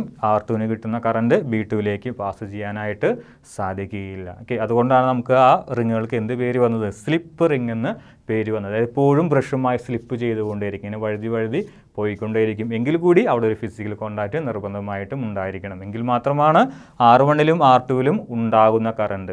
ശരിക്കും ഉണ്ടാവുകയല്ല, AB-യും CD-യും പാസ് ചെയ്യുന്ന കറണ്ടാണ്. അത് നേരെ R1-ലേക്കും R2-ലേക്കും എത്തും. ഒരു ഫിസിക്കൽ കോണ്ടാക്റ്റ് ഉണ്ടെങ്കിൽ മാത്രമാണ് അത് രണ്ടു പേർക്കും, R1-നും R2-നും രണ്ടു പേർക്കും B1-ലേക്കും B2-ലേക്കും ഷെയർ ചെയ്യാനായിട്ട് സാധിക്കുകയുള്ളൂ. ബ്രഷിൻ്റെ പർപ്പസ് ഓൾറെഡി പറഞ്ഞു കഴിഞ്ഞ് ഞാൻ R1-ഉമായും R2-ഉമായും എപ്പോഴും ഒരു ഫൈൻ കോണ്ടാക്റ്റ് നിലനിർത്തുന്ന ആളുകളാണ് B1 B2 എന്ന് പറയുന്ന ബ്രഷുകൾ. ചിലപ്പോൾ അതിനെ കാർബൺ ബ്രഷസ് എന്ന് വിളിക്കാറുണ്ട്. അതല്ലെങ്കിൽ കാർബണിൻ്റെ അല്ലോട്രോപ്പായിട്ടുള്ള ഗ്രാഫൈറ്റ് കൊണ്ടാണ് നമ്മൾ സാധാരണ ബ്രഷുകളെ ഉണ്ടാക്കുന്നത്. ബ്രഷുകൾ എപ്പോഴും ആ ബ്രഷ് എന്ന് പേര് വരാൻ തന്നെ കാരണം എന്താണ്? ഒരു സോളിഡ് ബ്ലോക്ക് അല്ല അവിടെ അവർ ഉപയോഗിക്കുന്നത്, ഒരു ബ്രഷാണ് ഉപയോഗിക്കുന്നത്. ശരിക്കും ഒരു ബ്രഷ് പോലെ, കുറേ ഫൈൻ ഫൈബേഴ്സുള്ള ചെറിയൊരു ബ്രഷ് പോലെയാണ് ഉപയോഗിക്കുന്നത്. വേറൊന്നുമല്ല, എപ്പോഴും ഒരു ഫൈൻ കോണ്ടാക്റ്റ് ഉണ്ടാക്കുന്നതിന് വേണ്ടിയിട്ടാണ്. വളരെ സോളിഡ് ആയിട്ടുള്ള ഒരാളാണെങ്കിൽ നമ്മുടെ റിങ് തിരിയുന്നതിനനുസരിച്ച് ഇവിടെ ഈ ഒരു ബ്രഷ് വളരെ സോളിഡ് വണ്ണാണെങ്കിൽ റിങ് തിരിയുന്നതിനനുസരിച്ച് ഇവിടെ എന്ത് സംഭവിക്കും? തേയ്മാനം സംഭവിക്കുകയും അവിടെ ഒരു എയർ ഗ്യാപ്പ് വരികയും ചെയ്യും. കൃത്യമായിട്ട് കറണ്ടിനെ പാസ് ചെയ്യുന്നതിനായിട്ട് സാധിക്കില്ല. ഓക്കെ, ഇത്രയുമാണ് നമുക്ക് എവിടെ പറയാനുള്ളത്? കൺസ്ട്രക്ഷണൽ ഡീറ്റെയിൽസിൻ്റെ കീഴിൽ പറയാനായിട്ടുള്ളത്. ഗാലൻ മീറ്റർ ഞാനിവിടെ എഴുതിയിട്ടില്ല. കാരണം ഗാലൻ മീറ്റർ എന്ന് പറയുന്നത് കറണ്ടിൻ്റെ പ്രസൻസ് ചെക്ക് ചെയ്യാൻ നമ്മുടെ ഇഷ്ടപ്രകാരം അവിടെ വെച്ചിരിക്കുന്ന ഒരാളാണ്. കറണ്ടിൻ്റെ പ്രസൻസ് ചെക്ക് ചെയ്യാൻ സാധിക്കും, അതുപോലെ തന്നെ കറണ്ടിൻ്റെ ഡയറക്ഷനും ചെക്ക് ചെയ്യാനായിട്ട് സാധിക്കും. ഓക്കെ, അപ്പോൾ ഗാലൻ മീറ്റർ ഞാൻ ഇതിൻ്റെ കീഴിൽ എഴുതിയിട്ടില്ല, ഓർത്ത് വെച്ചേക്കുക. ഈ 4 ആളുകളാണ് ഏറ്റവും ഇമ്പോർട്ടൻ്റ് ആയിട്ടുള്ള കമ്പോണൻസ്. ഒരു AC ജനറേറ്ററിൻ്റെ ഏറ്റവും പ്രധാനപ്പെട്ട 4 കമ്പോണൻസ്. ഒന്ന് ഫീൽഡ് മാഗ്നറ്റ്, രണ്ടാമത്തേത് ആർമേച്ചർ, മൂന്നാമത്തേത് സ്ലിപ്പ് റിങ്, നാലാമത്തേത് കാർബൺ ബ്രഷസ് അല്ലെങ്കിൽ ബ്രഷസ് ഗ്രാഫൈറ്റ് കൊണ്ടാണ്. കാർബണിൻ്റെ തന്നെ അല്ലോട്രോപ്പായിട്ടുള്ള ഒരു ഗ്രാഫൈറ്റ് കൊണ്ടാണ് നമ്മൾ ഉണ്ടാക്കുന്നത്. ഓക്കെ, ചില അവസരങ്ങളിൽ വളരെ വലിപ്പം കൂടിയ ജനറേറ്ററിലൊക്കെ വളരെ വലിയ മാഗ്നറ്റുകൾ നമുക്ക് ആവശ്യമായിട്ട് വരും. ഓക്കെ, വളരെ വലിയ കൊമേഴ്ഷ്യലായിട്ട് ഉപയോഗിക്കുന്ന AC ജനറേറ്ററൊക്കെ ആണെങ്കിൽ വളരെ വലിയ മാഗ്നറ്റുകൾ നമുക്ക് വേണ്ടി വരും. അതായത് വളരെ വലിയ പെർമനൻറ്റ് മാഗ്നറ്റുകളെ നമുക്ക് ഉണ്ടാക്കിയെടുക്കേണ്ടതായിട്ട് വരും. അപ്പോൾ അങ്ങനെയുള്ളൊരു സാഹചര്യം വന്നു കഴിഞ്ഞാൽ ചില അവസരങ്ങളിൽ പെർമനൻറ്റ് മാഗ്നറ്റുകൾക്ക് പകരം ഇലക്ട്രോ മാഗ്നറ്റുകളും ഉപയോഗിക്കാറുണ്ട്. ഓക്കെ, ഇത്രയുമാണ് കൺസ്ട്രക്ഷണൽ ഡീറ്റെയിൽസ്. ഇനി ഇതെങ്ങനെയാണ് വർക്ക് ചെയ്യുന്നതെന്ന് നോക്കാം. വെറും 2 സെൻറ്റൻസിൽ നമ്മളതിൻ്റെ വർക്കിംഗ് പറഞ്ഞ് അവസാനിപ്പിക്കുന്നു. പക്ഷേ അത് എക്സ്പ്ലെയിൻ ചെയ്ത് വരുമ്പോൾ ഒരുപാടുണ്ട്. നോക്കാം, നമുക്ക് സ്റ്റെപ്പ് വൈസ് ആയിട്ട് നോക്കാം. നോക്കുക, ഫസ്റ്റ് ഹാഫ്. അതായത് എൻ്റെ കൈ തന്നെ നിങ്ങൾ എന്തായിട്ട് എടുക്കണം? നമ്മുടെ ABCD എന്ന് പറയുന്ന റെക്റ്റാങ്കുലർ കോയിലായിട്ട് എടുക്കുക. അതാ ഇവിടെയാണ് A വരുന്നത്, ഇവിടെയാണ് B വരുന്നത്, ഇവിടെയാണ് C വരുന്നത്, ഇവിടെയാണ് D വരുന്നത്. ഓക്കെ, ഏറ്റവും ആദ്യം എന്ത് ചെയ്യുന്നു? AB അപ്പ് എന്നാണ് പറഞ്ഞിരിക്കുന്നത്. അതായത് ഈ ഫിഗർ വെച്ച് നോക്കുമ്പോൾ AB അപ്പ് എന്ന് പറഞ്ഞു കഴിഞ്ഞാൽ ഈ ഭാഗം ഇങ്ങോട്ടാണ് പോകേണ്ടത്. ഓക്കെ, നമ്മുടെ ഈ ഒരു പ്ലെയിനിലാണ് ABCD എന്ന് പറയുന്ന ആ ഒരു റെക്റ്റാങ്കുലർ കോയിൽ കിടക്കുന്നത് ഈ ബോർഡിൻ്റെ പ്ലെയിനിലാണ്. അപ്പോൾ ABCD അപ്പ് എന്നതുകൊണ്ട് അവർ ഉദ്ദേശിക്കുന്നത് നേരെ ഇങ്ങനെ തിരിയുന്നു എന്നാണ്. ABCD നേരെ ഇങ്ങോട്ട് പോകുന്നു, അപ്വേഡ്. ഇതിൽ നിന്ന് ഔട്ട്വേഡ് എന്നും പറയാം. AB നേരെ ഇങ്ങോട്ട് തിരിയുകയാണ്, നേരെ ഇങ്ങോട്ട് തിരിയുകയാണ്. അപ്പോൾ എന്ത് സംഭവിക്കും? മാഗ്നറ്റിക് ഫീൽഡ് അങ്ങോട്ടാണ് പോകുന്നത്, നമ്മുടെ റൈറ്റിൽ നിന്ന്, എൻ്റെ റൈറ്റിൽ നിന്ന് ലെഫ്റ്റിലേക്ക്. അപ്പോൾ ഈ ഡയറക്ഷനിലാണ് മാഗ്നറ്റിക് ഫീൽഡ് പോകുന്നത്, നേരെ ഈ ഡയറക്ഷനിലാണ് ഫോഴ്സ് ആക്ട് ചെയ്യുന്നത്. അങ്ങനെയെങ്കിൽ അവിടെ ഉണ്ടാകുന്ന ഇൻഡ്യൂസർ കറൻറ്റിൻ്റെ ഡയറക്ഷൻ എങ്ങോട്ടായിരിക്കും? നമ്മൾ ഓൾറെഡി പറഞ്ഞു കഴിഞ്ഞു, ABCD എന്ന് പറയുന്നത് റെക്റ്റാങ്കുലർ കോയിലാണ്. തുടക്കത്തിൽ കറണ്ടൊന്നും കടന്നു പോകുന്നില്ല, അതൊരു കണ്ടക്ടറാണ്. കണ്ടക്ടർ നമ്മൾ എന്ത് ചെയ്യാണ്? മൂവ് ചെയ്യിപ്പിക്കുകയാണ്. എവിടെ? മാഗ്നറ്റിക് ഫീൽഡിൽ. അപ്പോൾ കൃത്യമായിട്ട് അതിൻ്റെ ഫ്ലക്സ് മാറി ABCD എന്ന് പറയുന്ന ആ ഒരു റെക്റ്റാങ്കുലർ കോയിലിൻ്റെ ഉള്ളിൽ കൂടി പോകുന്ന മാഗ്നറ്റിക് ഫീൽഡ് ലൈനുകളുടെ എണ്ണം മാറി വരും. അല്ലെങ്കിൽ മാഗ്നറ്റിക് ഫീൽഡ് ലൈനുകൾ കട്ടായിക്കൊണ്ടേയിരിക്കും. അതിനനുസരിച്ച് ഫ്ലക്സ് മാറും, ആ ഒരു കോയിലിൽ കറൻറ്റും ജനറേറ്റ് ചെയ്യും. നമുക്ക് നോക്കാം ഏത് രീതിയിലാണ് കറണ്ട് ജനറേറ്റ് ചെയ്യുക എന്നുള്ളത്. ഇവിടെ ഇൻഡ്യൂസർ കറണ്ട് ഡെവലപ്പ് ചെയ്യുമെന്നുള്ളത് ഡെഫിനറ്റാണ്. നമുക്കതിൻ്റെ ഡയറക്ഷനാണ് കണ്ടുപിടിക്കേണ്ടത്. അതിന് വേണ്ടിയിട്ട് എന്ത് ചെയ്യണം? മാഗ്നറ്റിക് ഫീൽഡ് ഇതാ എൻ്റെ right hand, Fleming's right hand rule അനുസരിച്ച് എൻ്റെ റൈറ്റ് ഹാൻഡാണ് എടുക്കുന്നത്. മാഗ്നറ്റിക് ഫീൽഡ് പോകുന്നത് എങ്ങോട്ടാണ്? ഇതാ നേരെ ഇങ്ങനെയാണ്, ശരിയല്ലേ? ഇതാ നേരെ ഇങ്ങനെയാണ് മാഗ്നറ്റിക് ഫീൽഡ് പോകുന്നത്. എൻ്റെ 4 ഫിംഗർ മാഗ്നറ്റിക് ഫീൽഡിൻ്റെ ഡയറക്ഷനിലേക്ക് പിടിച്ചിരിക്കുന്നു. ഫോഴ്സ് എങ്ങോട്ടാണ്? നേരെ ഇങ്ങോട്ടാണ്, ഇതാ ഇങ്ങോട്ട്, ശരിയല്ലേ? ഇതാ എ ബി എന്ന് പറയുന്നത് അപ്പ് എന്നാണ് പറഞ്ഞിരിക്കുന്നത്. ഓക്കെ, അതായത് ഇങ്ങോട്ടാണ് എ ബി വരുന്നത്. അപ്പോൾ എന്ന് ഉദ്ദേശിച്ചതാ ഇങ്ങനെ തിരിയുന്നു എന്നാണ്. ഓക്കെ, ഒരിക്കലും കൺഫ്യൂഷൻ വരരുത്. ഇങ്ങനെയുള്ള ആ ഒരു rectangular coil A B up എന്ന് പറഞ്ഞു കഴിഞ്ഞാൽ ഈ ഭാഗം ഇങ്ങോട്ട് പോകുന്നു, സി ഡി എന്ന് പറയുന്ന ഭാഗം ഡൗൺ, ഓക്കെ, നേരെ ഉള്ളിലേക്കും പോകുന്നത്. ഇങ്ങനെയാണ് അത് തിരിയാനായിട്ട് ഉദ്ദേശിക്കുന്നത്. അപ്പോൾ എ ബിയിൽ കറണ്ട് എങ്ങനെ ജനറേറ്റ് ചെയ്യും? ശ്രദ്ധിക്കാം. ഇതാണ് മാഗ്നറ്റിക് ഫീൽഡ്. എ ബി മാത്രമേ എടുക്കുന്നുള്ളൂ. ആദ്യമായി എ ബി മാത്രമേ എടുക്കുന്നുള്ളൂ. അപ്പോൾ എ ബിയുമായി ബന്ധപ്പെടുത്തി പറയുകയാണെങ്കിൽ മാഗ്നറ്റിക് ഫീൽഡ് നോർത്ത് പോളിൽ നിന്ന് സൗത്തിലേക്കാണ്. ഇങ്ങനെയാണ് എ ബി. മാഗ്നറ്റിക് ഫീൽഡിൻ്റെ ഡയറക്ഷൻ ഇങ്ങനെയാണ്. എ ബിയിലത്തെ ഫോഴ്സ് നേരെ പുറത്തേക്കുമാണ്. അപ്പോൾ എങ്ങനെയെങ്കിൽ എൻ്റെ മിഡിൽ ഫിംഗർ നിൽക്കുന്നത് എങ്ങോട്ടാണ്? നേരെ മുകളിലേക്ക്, അതായത് എയിൽ നിന്ന് ബിയിലേക്ക്. മാഗ്നറ്റിക് ഫീൽഡ് ഇങ്ങനെ, ഫോഴ്സിൻ്റെ ഡയറക്ഷൻ ഇങ്ങനെ, കറണ്ട് നേരെ മുകളിലേക്ക്. അങ്ങനെയാണെങ്കിൽ എ ബി എന്ന് പറയുന്ന ആ ഒരു ചെറിയൊരു linear conductor outward force experience ചെയ്ത് കഴിഞ്ഞാൽ ഇൻഡ്യൂസ്ഡ് കറണ്ട് ഡെവലപ്പ് ചെയ്യും. എവിടെ നിന്ന് എങ്ങോട്ടാണ്? എയിൽ നിന്ന് ബിയിലേക്കാണ്. എഴുതിയിട്ടുണ്ട് കറണ്ട് എ ടു ബി. ഇനി രണ്ടാമത്തേത് C D. C D down എന്നാണ് അവിടെ എഴുതിയിരിക്കുന്നത്. ഡൗൺ എന്ന് ഉദ്ദേശിച്ച് നേരെ താഴേക്ക് പോകുന്നു എന്നുള്ളതല്ല. ഇതാണ് സി ഡി, നേരെ ഉള്ളിലേക്ക്. അപ്പോൾ ഫോഴ്സ് എങ്ങോട്ട് വരും? നേരെ ഉള്ളിലേക്ക്. മാഗ്നറ്റിക് ഫീൽഡ് എങ്ങോട്ട് തന്നെയാണ്? എൻ്റെ റൈറ്റിൽ നിന്ന് എൻ്റെ ലെഫ്റ്റിലേക്കാണ്. നമുക്ക് Fleming's right hand rule apply ചെയ്ത് നോക്കാം. സി ഡി എന്ന് പറയുന്ന ആ ലീനിയർ കണ്ടക്ടറിൽ എവിടെയായിരിക്കും കറണ്ട് ജനറേറ്റ് ചെയ്യുക എന്നുള്ളത് നോക്കാം. ഇതാണ് മാഗ്നറ്റിക് ഫീൽഡ്. മാഗ്നറ്റിക് ഫീൽഡിൻ്റെ ഡയറക്ഷനിൽ മാറ്റമൊന്നുമില്ല. മാഗ്നറ്റിക് ഫീൽഡിൻ്റെ ഡയറക്ഷൻ ഇങ്ങോട്ടാണ്. ഫോഴ്സ് എങ്ങോട്ടാണ് വരുന്നത്? ഉള്ളിലേക്കാണ്. സി ഡി പോകുന്നത് ഉള്ളിലേക്ക്. ഇങ്ങനെ തിരിയുമ്പോൾ സി ഡി പോകുന്ന ഉള്ളിലേക്ക്. അപ്പം എൻ്റെ തമ്പ് എങ്ങോട്ട് പിടിക്കണം? ഞാൻ ഉള്ളിലേക്ക് പിടിക്കണം. ഇതാണ് എൻ്റെ മാഗ്നറ്റിക് ഫീൽഡിൻ്റെ ഡയറക്ഷൻ. ഇവിടെ നിന്ന് ഇങ്ങോട്ട് എൻ്റെ മിഡിൽ ഫിംഗർ നിൽക്കുന്നത് നേരെ ഉള്ളിലേക്കാണ്. ഓക്കെ, എൻ്റെ മിഡിൽ ഫിംഗർ നിൽക്കുന്നത്, തമ്പ് നിൽക്കുന്നത് നേരെ ഉള്ളിലേക്കാണ്. മിഡിൽ ഫിംഗർ നിൽക്കുന്നത് എങ്ങോട്ടാണ്? നേരെ താഴേക്ക്. ഒരിക്കൽ കൂടി പറയാം. സി ഡി പോകുന്നത് ഇങ്ങനെയാണ്, A B C D. A B നേരെ അപ്പ്, അതായത് എയിൽ നിന്ന് ബിയിലേക്ക് കറണ്ട് വന്നു. രണ്ടാമത് സി ഡി ആണ്. സി ഡി ഡൗൺ എന്നാണ് പറഞ്ഞിരിക്കുന്നത്. അതായത് ഈ ഒരു സി ഡി എന്ന് പറയുന്ന ഭാഗം ഇങ്ങോട്ട് ഉള്ളിലേക്ക് തിരിയുന്നു. അപ്പോൾ ഫോഴ്സ് പോകുന്നത് ഇൻ ടു ദ പ്ലെയിനാണ്. മാഗ്നറ്റിക് ഫീൽഡ് പോകുന്നത് എൻ്റെ റൈറ്റിൽ നിന്ന് ലെഫ്റ്റിലേക്കാണ്. ആ രീതിയിൽ നമ്മൾ Fleming's right hand rule apply ചെയ്ത് കഴിഞ്ഞാൽ കറണ്ട് എങ്ങോട്ട് പോകും? മാഗ്നറ്റിക് ഫീൽഡ് എൻ്റെ റൈറ്റിൽ നിന്ന് ലെഫ്റ്റിലേക്ക്. എൻ്റെ ഫോർ ഫിംഗർ അങ്ങനെ പിടിച്ചിരിക്കുന്നു. ഫോഴ്സ് എങ്ങോട്ടാണ്? ഉള്ളിലേക്കാണ്. അപ്പോൾ എൻ്റെ മിഡിൽ ഫിംഗർ അങ്ങനെ പിടിക്കണം, ഉള്ളിലേക്ക് പിടിക്കണം. ഇങ്ങനെ ഉള്ളിലേക്ക് പിടിച്ചു. എൻ്റെ മിഡിൽ ഫിംഗർ നിൽക്കുന്നത് നേരെ താഴേക്കാണ്. സിയിൽ നിന്ന് ഡിയിലേക്കാണ് കറണ്ട് പോവുക. അപ്പോൾ എ ബി എന്ന് പറയുന്ന അദ്ദേഹം നേരെ പുറത്തേക്കും, അതായത് ഔട്ട്വേർഡും, സി ഡി എന്ന് പറയുന്ന അദ്ദേഹം നേരെ ഇൻടു ഉള്ളിലേക്കും പോയി കഴിഞ്ഞാൽ കറണ്ട് എങ്ങനെ ജനറേറ്റ് ചെയ്യും? എയിൽ നിന്ന് ബിയിലേക്ക് അല്ലെങ്കിൽ സിയിൽ നിന്ന് ഡിയിലേക്ക്. അപ്പോൾ കറണ്ട് ഒരു ക്ലോക്ക് വൈസ് ഡയറക്ഷനിലായിരിക്കും പോവുക. A B C D. Okay, A B C D. അപ്പോൾ കറണ്ട് ക്ലോക്ക് വൈസ് ആയിട്ട് പോകുമ്പോൾ ഹാഫ് റൊട്ടേഷൻ മാത്രമേ പറഞ്ഞിട്ടുള്ളൂ. നോക്കുക, എ ബി സി ഡി എന്ന് പറയുന്ന ക്ലോക്ക് വൈസ് ഡയറക്ഷൻ. അപ്പോൾ നോക്കുക, സി ഡിയിൽ നിന്ന് കൂടി വന്നു നേരെ ബി ടുവിലെത്തി. ഇവിടെ കണക്ഷൻ ഇല്ല. സി ഡിയിൽ കൂടി വന്നു നേരെ ബി ടുവിലെത്തി. കറണ്ട് ഈ രീതിയിൽ പോകും. അപ്പോൾ ഗാലനോമീറ്റർ ലെഫ്റ്റ് സൈഡിലേക്ക് ഡിഫ്ലക്ഷൻ കാണിക്കും. ഇതിങ്ങനെ വന്ന് നേരെ മുകളിലേക്ക് പോയി ബി വണ്ണിൽ കൂടി എത്തി. പിന്നീട് അത് അതിൽ നിന്ന് ബിയിലേക്ക് പോയി. ഈ സർക്യൂട്ട് കംപ്ലീറ്റ് ആകും. അതായത് ലെഫ്റ്റിലേക്കായിരിക്കും ഗാലനോമീറ്റർ ഡിഫ്ലക്ഷൻ തരുന്നതെന്ന് വിചാരിക്കുക. എപ്പോഴാണ്? ഹാഫ് റൊട്ടേഷനിൽ. അതായത് എ ബി എൻ്റെ റൈറ്റിലാണ്, എ ബി എൻ്റെ റൈറ്റിലാണ്, സി ഡി എൻ്റെ ലെഫ്റ്റിലുമാണ്. ഇനി എന്ത് ചെയ്യും? എ ബി നേരെ മുകളിലേക്കും സി ഡി നേരെ താഴേക്കും. മുകളിലേക്ക് എന്ന് പറയുന്നത് ഉദ്ദേശിക്കുന്നത് പുറത്തേക്കാണ് കേട്ടോ. ഇതാണ് നമ്മുടെ പ്ലെയിൻ എങ്കിൽ നേരെ പുറത്തേക്ക്, സി ഡി നേരെ ഉള്ളിലേക്കും. ഇനി ഇത് തിരിഞ്ഞു, ഹാഫ് റൊട്ടേഷനായി. ഇത് 0, ഇത് 1/4 ആയി. ഇങ്ങനെ നിൽക്കുമ്പോൾ 1/4. ഇത് തിരിഞ്ഞ് ഇങ്ങനെ വരുമ്പോൾ എത്രയായി? ഹാഫായിട്ട് മാറും. വീണ്ടും ഒന്ന് തിരിയുമ്പോൾ അത് 3/4 ആകും. വീണ്ടും തിരിഞ്ഞ് എൻ്റെ കൈ നേരെ ഇങ്ങോട്ട് തന്നെ വരുമ്പോൾ അത് ഫുൾ റൊട്ടേഷൻ കംപ്ലീറ്റ് ചെയ്യും. അപ്പോൾ ഹാഫ് റൊട്ടേഷൻ്റെ കാര്യമാണ് പറയുന്നത്. അതായത് ഇങ്ങനെ നിന്നിരുന്ന ആ rectangular coil, A B C D എന്ന് പറയുന്ന റെക്റ്റാങ്കുലർ കോയിൽ തിരിഞ്ഞ് ഇങ്ങനെ വെച്ചു. എൻ്റെ കൈ ഇത്രയും മടങ്ങുള്ളൂ. ഇങ്ങനെ വെച്ച് കഴിഞ്ഞാൽ കറണ്ട് എയിൽ നിന്ന് ബിയിലേക്കും സിയിൽ നിന്ന് ഡിയിലേക്കുമായിരിക്കും. കറണ്ട് ക്ലോക്ക് വൈസ് ഡയറക്ഷനിലേക്കായിരിക്കും പോവുക. ഇനി ഒരു ഹാഫ് റൊട്ടേഷൻ കഴിഞ്ഞ് കഴിഞ്ഞാൽ, അതായത് ഞാൻ ചെറിയൊരു ബുക്ക് എടുത്തിട്ട് കാണിച്ചു തരാം നിങ്ങൾക്ക്. ഇപ്പോൾ നമ്മുടെ NCERT ബുക്കാണ്. ഇതായിരുന്നു എ, ഇതായിരുന്നു ബി, ഇതായിരുന്നു സി, ഇതായിരുന്നു ഡി. ഇത് നമ്മുടെ NCERT ബുക്കിൻ്റെ ഫ്രണ്ട് ഭാഗമാണ്. ഓക്കെ, ഇത് ഒരു ഹാഫ് റൊട്ടേഷൻ കഴിഞ്ഞ് കഴിഞ്ഞാൽ, ഇതാണ് 0 റൊട്ടേഷൻ, ഇത് ഒരു 1/4 റൊട്ടേഷനാണ്, ഇത് ഹാഫ് റൊട്ടേഷനാണ്, ഇത് ഒരു 3/4 റൊട്ടേഷനാണ്, ഇതൊരു ഫുൾ റൊട്ടേഷനാണ്. ഓക്കെ, അപ്പോൾ ഹാഫ് റൊട്ടേഷൻ കഴിഞ്ഞ് കഴിഞ്ഞാൽ ഇതാണ് ഇനീഷ്യൽ പൊസിഷൻ, ഹാഫ്. അപ്പോൾ ഇത് എ ബി, ഇതാണ് സി ഡി. ഹാഫ് റൊട്ടേഷൻ കഴിഞ്ഞ് കഴിഞ്ഞാൽ ഇതാ എ ബി നേരെ റൈറ്റ് സൈഡിലെത്തും. ഇതായിരുന്നു എ ബി, ഇതായിരുന്നു നമ്മുടെ എ ബി. ഹാഫ് റൊട്ടേഷൻ കഴിഞ്ഞ് കഴിഞ്ഞാൽ എ ബി നേരെ ഇങ്ങനെ നോക്കുമ്പോൾ എൻ്റെ ലെഫ്റ്റിലാണ്. ഓക്കെ, ഈ ഭാഗത്തെത്തും. ആദ്യം എ ബി നിന്നിരുന്നത് എൻ്റെ റൈറ്റിലാണ്. ഓക്കെ, ഒരു ഹാഫ് റൊട്ടേഷൻ കഴിയുമ്പോൾ എന്ത് സംഭവിക്കും? എ ബി ഇപ്പുറത്തെ ഭാഗത്തേക്ക് എത്തും. അതായത് ഇങ്ങനെ നോക്കുകയാണെങ്കിൽ എൻ്റെ ലെഫ്റ്റിലേക്ക് എത്തും. സി ഡിയോ എൻ്റെ റൈറ്റിലേക്കും എത്തും.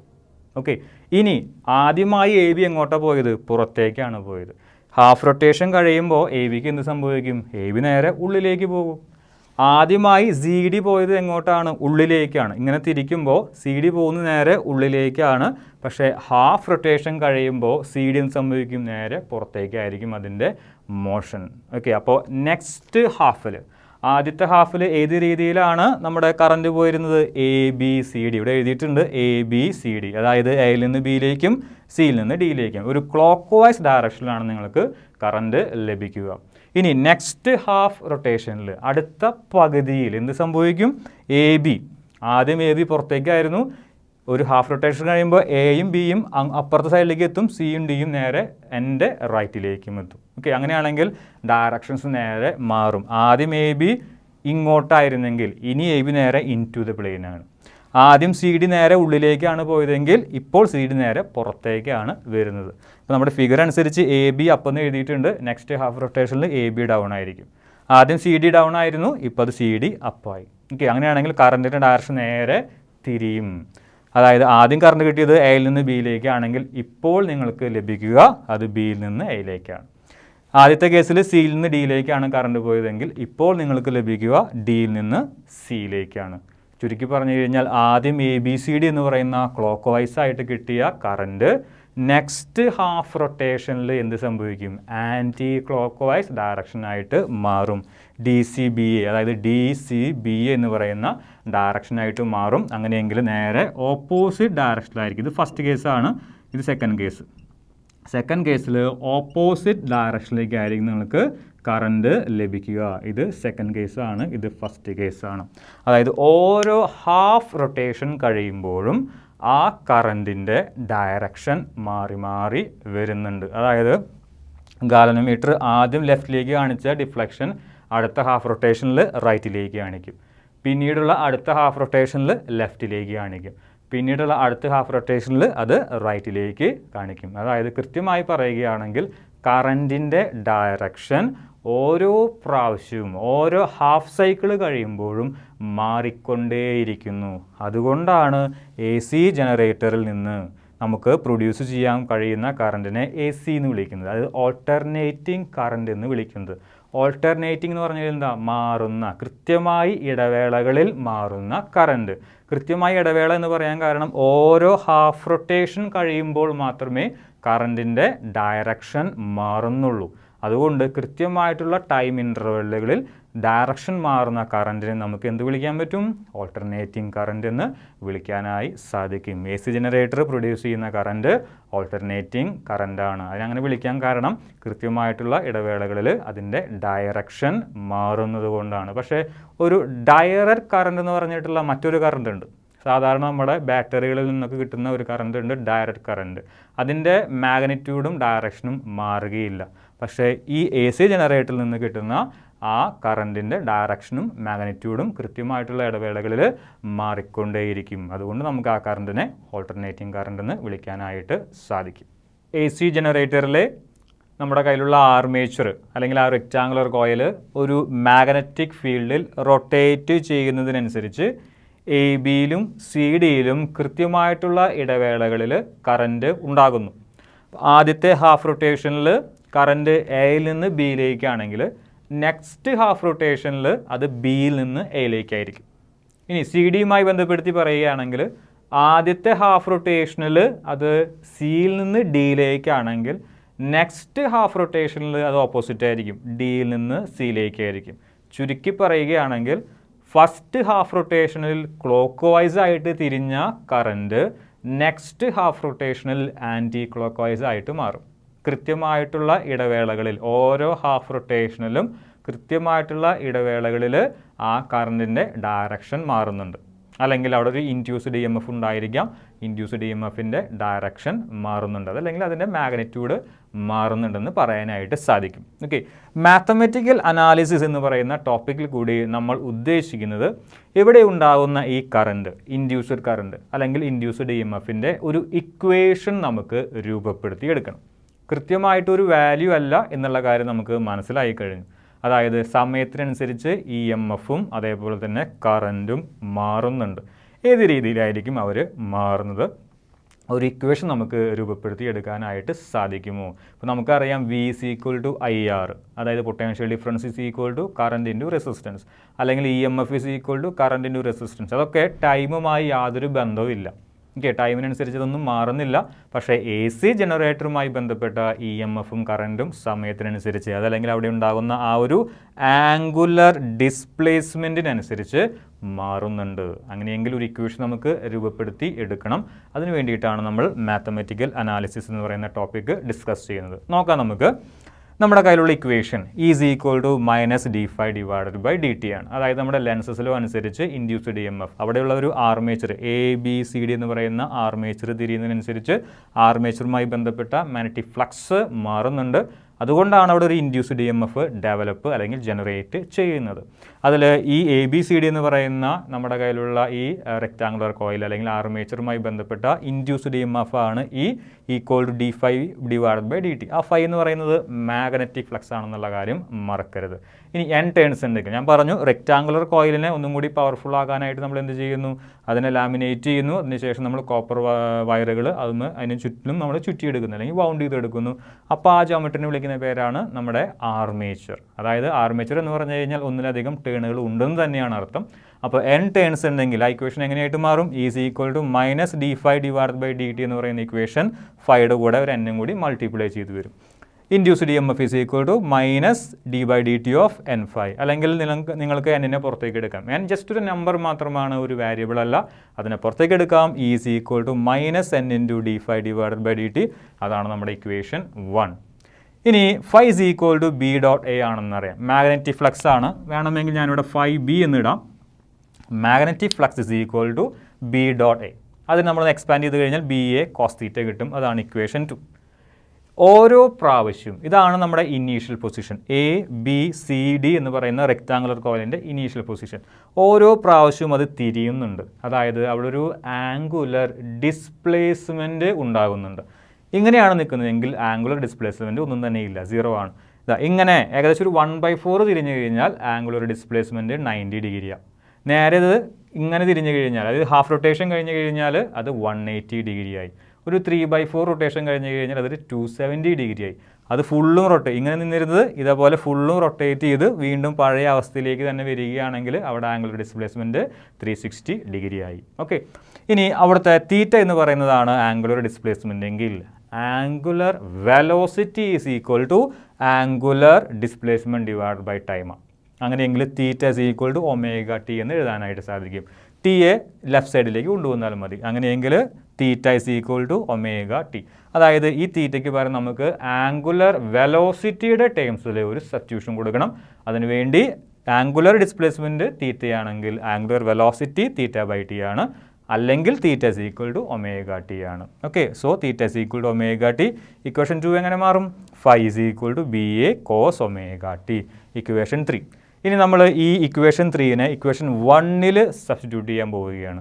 അതായത് ഇൻഡ്യൂസ്ഡ് EMF -N × d∅dt ആണെന്ന് നമുക്കറിയാം.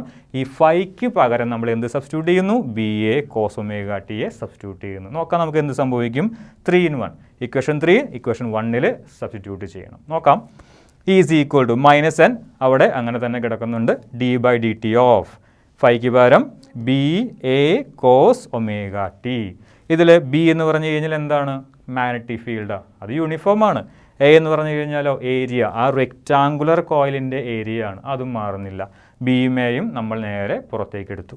അപ്പോൾ minus N B A into D by D T of cos omega T. Okay, ഇവിടെ വാരിയബിൾ ശ്രദ്ധിക്കുക, ഒമേഗ ടി. 2 വേരിയബിൾ ഉണ്ട്, ചുമ്മാ കോസ് തീറ്റയോ കോസ് ഒമേഗയോ കോസ് ടിയോ അല്ല, 2 വേരിയബിൾസ് വരുന്നുണ്ട്. അപ്പോൾ അതിനെ ഡിഫറൻസിയേഷൻ ചെയ്യുമ്പോൾ നമ്മൾ സൂക്ഷിക്കേണ്ടതുണ്ട്. Okay, E is equal to minus N B A into, ഇവിടെ ശ്രദ്ധിക്കുക, D by D T of cos omega ടിയുടെ ഡിഫറൻഷ്യൽ എന്ന് പറയുന്നത് minus omega into sine omega T ആണ്. ഓക്കെ, മാക്സുമായി ബന്ധപ്പെട്ടതാണ്, ഡയറക്റ്റ് ഇക്വേഷനാണ്. So is equal to minus N B A into minus omega sine omega T. ഇതിൽ മൈനസും മൈനസും ക്യാൻസൽ ചെയ്തു പോകും. എൻ ബി എ ഒമേഗ നമുക്ക് ഒരുമിച്ച് എഴുതാം, സൈൻ ഒമേഗ ടീനെ ഏറ്റവും അവസാനവും എഴുതാം. ഓക്കെ, നമുക്ക് പറയാനൊരു സുഖത്തിന് വേണ്ടിയിട്ട് is equal to B A N omega, equal to B A N omega sine omega T എന്ന് എഴുതിയിരിക്കുന്നു. അതാണ് ഇക്വേഷൻ 4. അപ്പോൾ ഇക്വേഷൻ 4 നമുക്ക് തരുന്ന കാര്യം എന്താണ്? ആ എ ബി സി ഡി എന്ന് പറയുന്ന ആ റെക്റ്റാങ്കുലർ കോയിലിൽ ഡെവലപ്പ് ചെയ്യുന്ന ഇൻഡ്യൂസ്ഡ് ഇ എം എഫിനുള്ള ഇക്വേഷനാണ് E equal to B A N omega sine omega T. ഒക്കെ ശ്രദ്ധിക്കുക, ഇവിടെ ഒരു ടൈം ഫാക്ടർ ഉണ്ട്.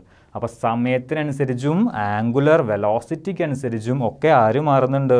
ഇൻഡ്യൂസ്ഡ് ഇ എം എഫ് മാറുന്നുണ്ട്. അല്ലെങ്കിൽ സമയത്തിനനുസരിച്ച് മാറുന്നുണ്ടെന്ന് പറഞ്ഞാലും മതി, അതും അല്ലെങ്കിൽ ആംഗുലർ വെലോസിറ്റിക്ക് അനുസരിച്ച് മാറുന്നുണ്ട് എന്ന് പറഞ്ഞാലും മതി.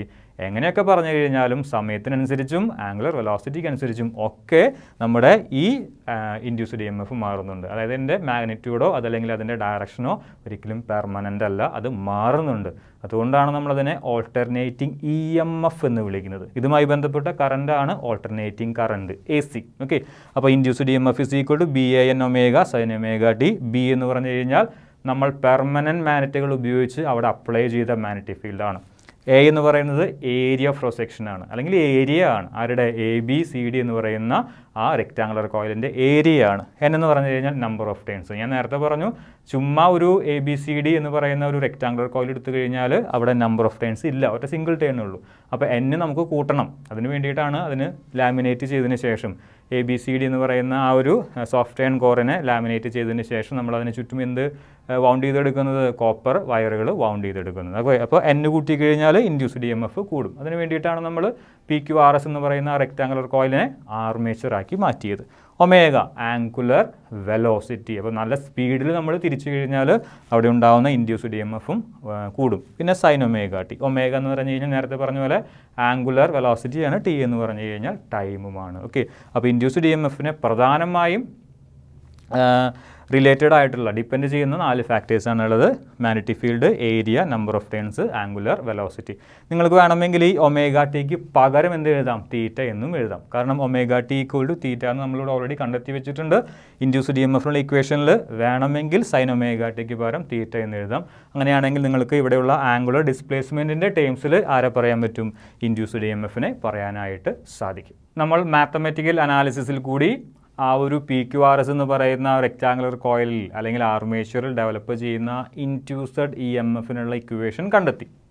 ഇതായിരുന്നു ആ equation, E equal to B A N omega sine omega T. Equation 4 ആയിരുന്നു അത്.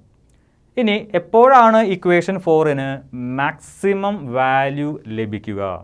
അതായത് ഏത് സമയത്ത് അല്ലെങ്കിൽ ഏത് സിറ്റുവേഷനിലാണ്, അല്ലെങ്കിൽ ഈ ഒരു ഇക്വേഷനിൽ നമ്മൾ എന്ത് സബ്സ്റ്റിറ്റ്യൂട്ട് ചെയ്താലാണ് ഇ ഈക്വൽ ടു മാക്സിമം ആവുക? ശ്രദ്ധിക്കുക, ബി എന്ന് പറഞ്ഞു കഴിഞ്ഞാൽ എന്താണ്? നമ്മളവിടെ കൊടുക്കുന്ന മാഗ്നറ്റിക് ഫീൽഡാണ്, അത് കോൺസ്റ്റൻറ്റാണ്. എ എന്ന് പറഞ്ഞു കഴിഞ്ഞാൽ എന്താണ്? ആ പി ക്യു ആർ എസിൻ്റെ അല്ലെങ്കിൽ എ ബി സി ഡി എന്ന് പറയുന്ന ആ റെക്റ്റാങ്കുലർ കോയിലിൻ്റെ ഏരിയയാണ്, അതും കോൺസ്റ്റൻ്റാണ്. എൻ എന്ന് പറഞ്ഞു കഴിഞ്ഞാൽ നമ്പർ ഓഫ് ടേൺസ്, അതും കോൺസ്റ്റൻ്റാണ്. ഒമേഗ എന്ന് പറയുന്നത് എന്താണ്? നമ്മളവിടെ അപ്ലൈ ചെയ്യുന്ന ഒരു ആംഗുലർ വെലോസിറ്റിയാണ്. വിചാരിക്കുക, അതും കോൺസ്റ്റൻ്റാണ്. ഓക്കെ, നമ്മളൊരു പെർട്ടിക്കുലർ ആംഗുലർ വെലോസിറ്റിയിലാണ് അത് തിരിച്ചുകൊണ്ടിരിക്കുന്നത് വിചാരിക്കുക. പിന്നെ ഇയുമായി ബന്ധപ്പെട്ടിരിക്കുന്നത് ആരാണ്? സൈൻ ഫംഗ്ഷനാണ്, സൈൻ ഒമേഗ ടിയാണ്. സൈനിന് എപ്പോഴാണോ മാക്സിമം വാല്യൂ വരുന്നത് അപ്പോൾ തന്നെയായിരിക്കും ഇൻഡ്യൂസ്ഡ് ഇ എം എഫിന് മാക്സിമം വാല്യൂ വരുന്നത്. സൈൻ തീറ്റ അല്ലെങ്കിൽ സൈൻ ഒമേഗ ടി, അതും അല്ലെങ്കിൽ സൈൻ ഫംഗ്ഷന് മാക്സിമം വാല്യൂ വരുന്നത് 90 ഡിഗ്രി ആയിരിക്കുമ്പോഴാണ്. അതായത് അതിൻ്റെ വാല്യൂ എന്ന് പറയുന്നത് 1 ആണ്. മിനിമം വാല്യൂ അതുപോലെ തന്നെ മാക്സിമം വാല്യൂ ഇതൊക്കെ നമ്മൾ കൺസിഡർ ചെയ്യുമ്പോൾ സൈൻ ഫംഗ്ഷൻ്റെ മാക്സിമം വാല്യൂ എന്ന് പറയുന്നത് 1 ആണ്. ഓക്കെ, അങ്ങനെയെങ്കിൽ നിങ്ങൾ ജസ്റ്റ് 1 ഒന്ന് അപ്ലൈ ചെയ്ത് നോക്കൂ, എന്ത് സംഭവിക്കും? ആ സൈൻ ഒമേഗ ടിക്ക് പകരം 1 അപ്ലൈ ചെയ്ത് കഴിഞ്ഞാൽ equal to B A N omega കിട്ടും. അതായത് ഇ എം എഫിന് അറ്റൈൻ ചെയ്യാൻ പറ്റുന്ന മാക്സിമം വാല്യൂ എന്ന് പറയുന്നത് BAN ഒമേഗയാണ്. മിനിമം വാല്യൂ എന്ന് പറയുന്നത് എത്രയായിരിക്കും? സൈൻ ഫംഗ്ഷൻ്റെ മാക്സിമം വാല്യൂ 1ഉം മിനിമം വാല്യൂ -1ഉമാണ്. ഓക്കെ, അപ്പോൾ അങ്ങനെയെങ്കിൽ സൈൻ ഒമേഗ ടിയുടെ മാക്സിമം വാല്യൂ 1 ഇട്ട് കൊടുക്കുക. ഓക്കെ, അപ്പോൾ BAN ഒമേഗ കിട്ടും. EMF മാക്സിമം ആയിരിക്കും. ആ മാക്സിമം വാല്യൂ ഓഫ് EMFനെ വിളിക്കുന്ന പേരാണ് E0. E0 is equal to BAN omega when sin omega t is equal to 1. So, E0 is called as maximum value of EMF. ഇനി എപ്പോഴായിരിക്കും ഈ EMFന് minimum value ലഭിക്കുക? Sine function -1 ആകുമ്പോൾ, അതായത് ഒരു 270 ഡിഗ്രി ഒക്കെ വന്നു കഴിഞ്ഞാൽ നിങ്ങൾക്ക് എന്ത് കിട്ടും? സൈൻ 270 -1 ആണ്. അങ്ങനെയെങ്കിൽ നിങ്ങൾക്ക് E is equal to എന്ത് വരും? ഇവിടെ -1 ഇട്ട് കൊടുക്കുക, -BAN ഒമേഗ കിട്ടും. അപ്പോൾ നിങ്ങൾക്ക് ഇവിടെ E0 is equal to -BAN omega കിട്ടും. അത് നമ്മൾ സൈൻ കൺസിഡർ ചെയ്ത് നോക്കുകയാണെങ്കിൽ അത് മിനിമം ആണ്. ഓക്കെ, അപ്പോൾ നമ്മളിവിടെ തൽക്കാലം മാക്സിമം വാല്യൂ ആണ് എടുക്കുന്നത്. Maximum value of EMF sign omega T 1 ആകുമ്പോഴാണ് E = BAN ഒമേഗ ആയി മാറും. അങ്ങനെയെങ്കിൽ ആ മാക്സിമം വാല്യൂവിനെ നമുക്ക് E0 എന്ന് വിളിക്കാം, അല്ലെങ്കിൽ E0 is equal to BAN omega. അങ്ങനെയെങ്കിൽ ഇക്വേഷൻ 4നെ എങ്ങനെ എഴുതാം? BAN ഒമേഗനെ E0 എന്ന് ജസ്റ്റ് സബ്സ്റ്റിറ്റ്യൂട്ട് ചെയ്താൽ മതി. E E0 sin omega t, where E0 is the maximum value of EMF and its equation is E0 is equal to BAN omega. ആ ഒരു കാര്യം അവിടെ അവസാനിച്ചു. അങ്ങനെയെങ്കിൽ വളരെ ഷോർട്ടായിട്ട് നിങ്ങൾക്ക് ഇൻഡ്യൂസ്ഡ് EMFനുള്ള ഇക്വേഷൻ എഴുതാം. Induced EMF is equal to its maximum value into sin omega t. ഇനി ഇൻഡ്യൂസർ കറണ്ട്, നേരത്തെ പറഞ്ഞു ഇൻഡ്യൂസ്ഡ് EMF ഉണ്ടാവുകയാണെങ്കിൽ തീർച്ചയായിട്ടും അവിടെ ഒരു ഇൻഡ്യൂസർ കറണ്ട് ഉണ്ടാകും. ഇൻഡ്യൂസ്ഡ് EMF നമുക്ക് ലഭിച്ചെങ്കിൽ ഇൻഡ്യൂസ്ഡ് കറണ്ട് കണ്ടുപിടിക്കാൻ വളരെയധികം എളുപ്പമാണ്. Induced current I is equal to നമുക്കറിയാം V = IR അല്ലെങ്കിൽ E = IR. Then what is I? E divided by R. I is equal to E divided by R ആണ്. ഇക്ക് പകരം എന്ത് കൊടുക്കുക? E0 sin omega t കൊടുക്കുക, R അങ്ങനെ തന്നെ സബ്സ്റ്റിറ്റ്യൂട്ട് ചെയ്യുക, E0 by R. Maximum EMF divided by resistance എന്ന് പറയുന്നത് മാക്സിമം കറണ്ട് ആയിരിക്കും. അങ്ങനെയെങ്കിൽ ഈ ഒരു ഇക്വേഷൻ എങ്ങനെ മാറും? I equal to E0 by R എന്ന് പറയുന്നത് എന്ത് കൊടുക്കാം? I0 കൊടുക്കാം. Maximum value of current I equal to I0 into sin omega t, where E0 by R is equal to I0. അതായത് maximum value of EMF divided by resistance എന്ന് പറയുന്നത് maximum value of current ആണ്. അങ്ങനെയെങ്കിൽ induced EMFന് നമുക്കൊരു equation ലഭിച്ചു. അത് sign ഫംഗ്ഷനുമായി ബന്ധപ്പെട്ടതാണ്. അതായത് സൈൻ വേവ് ഏത് രീതിയിലാണോ മാറുന്നത്, അല്ലെങ്കിൽ സൈൻ ഫംഗ്ഷൻ ഏത് രീതിയിലാണോ മാറുന്നത്, അതേ രീതിയിൽ തന്നെ EMFും മാറും. സമയത്തിനനുസരിച്ച് EMF മാറുന്നുണ്ട്.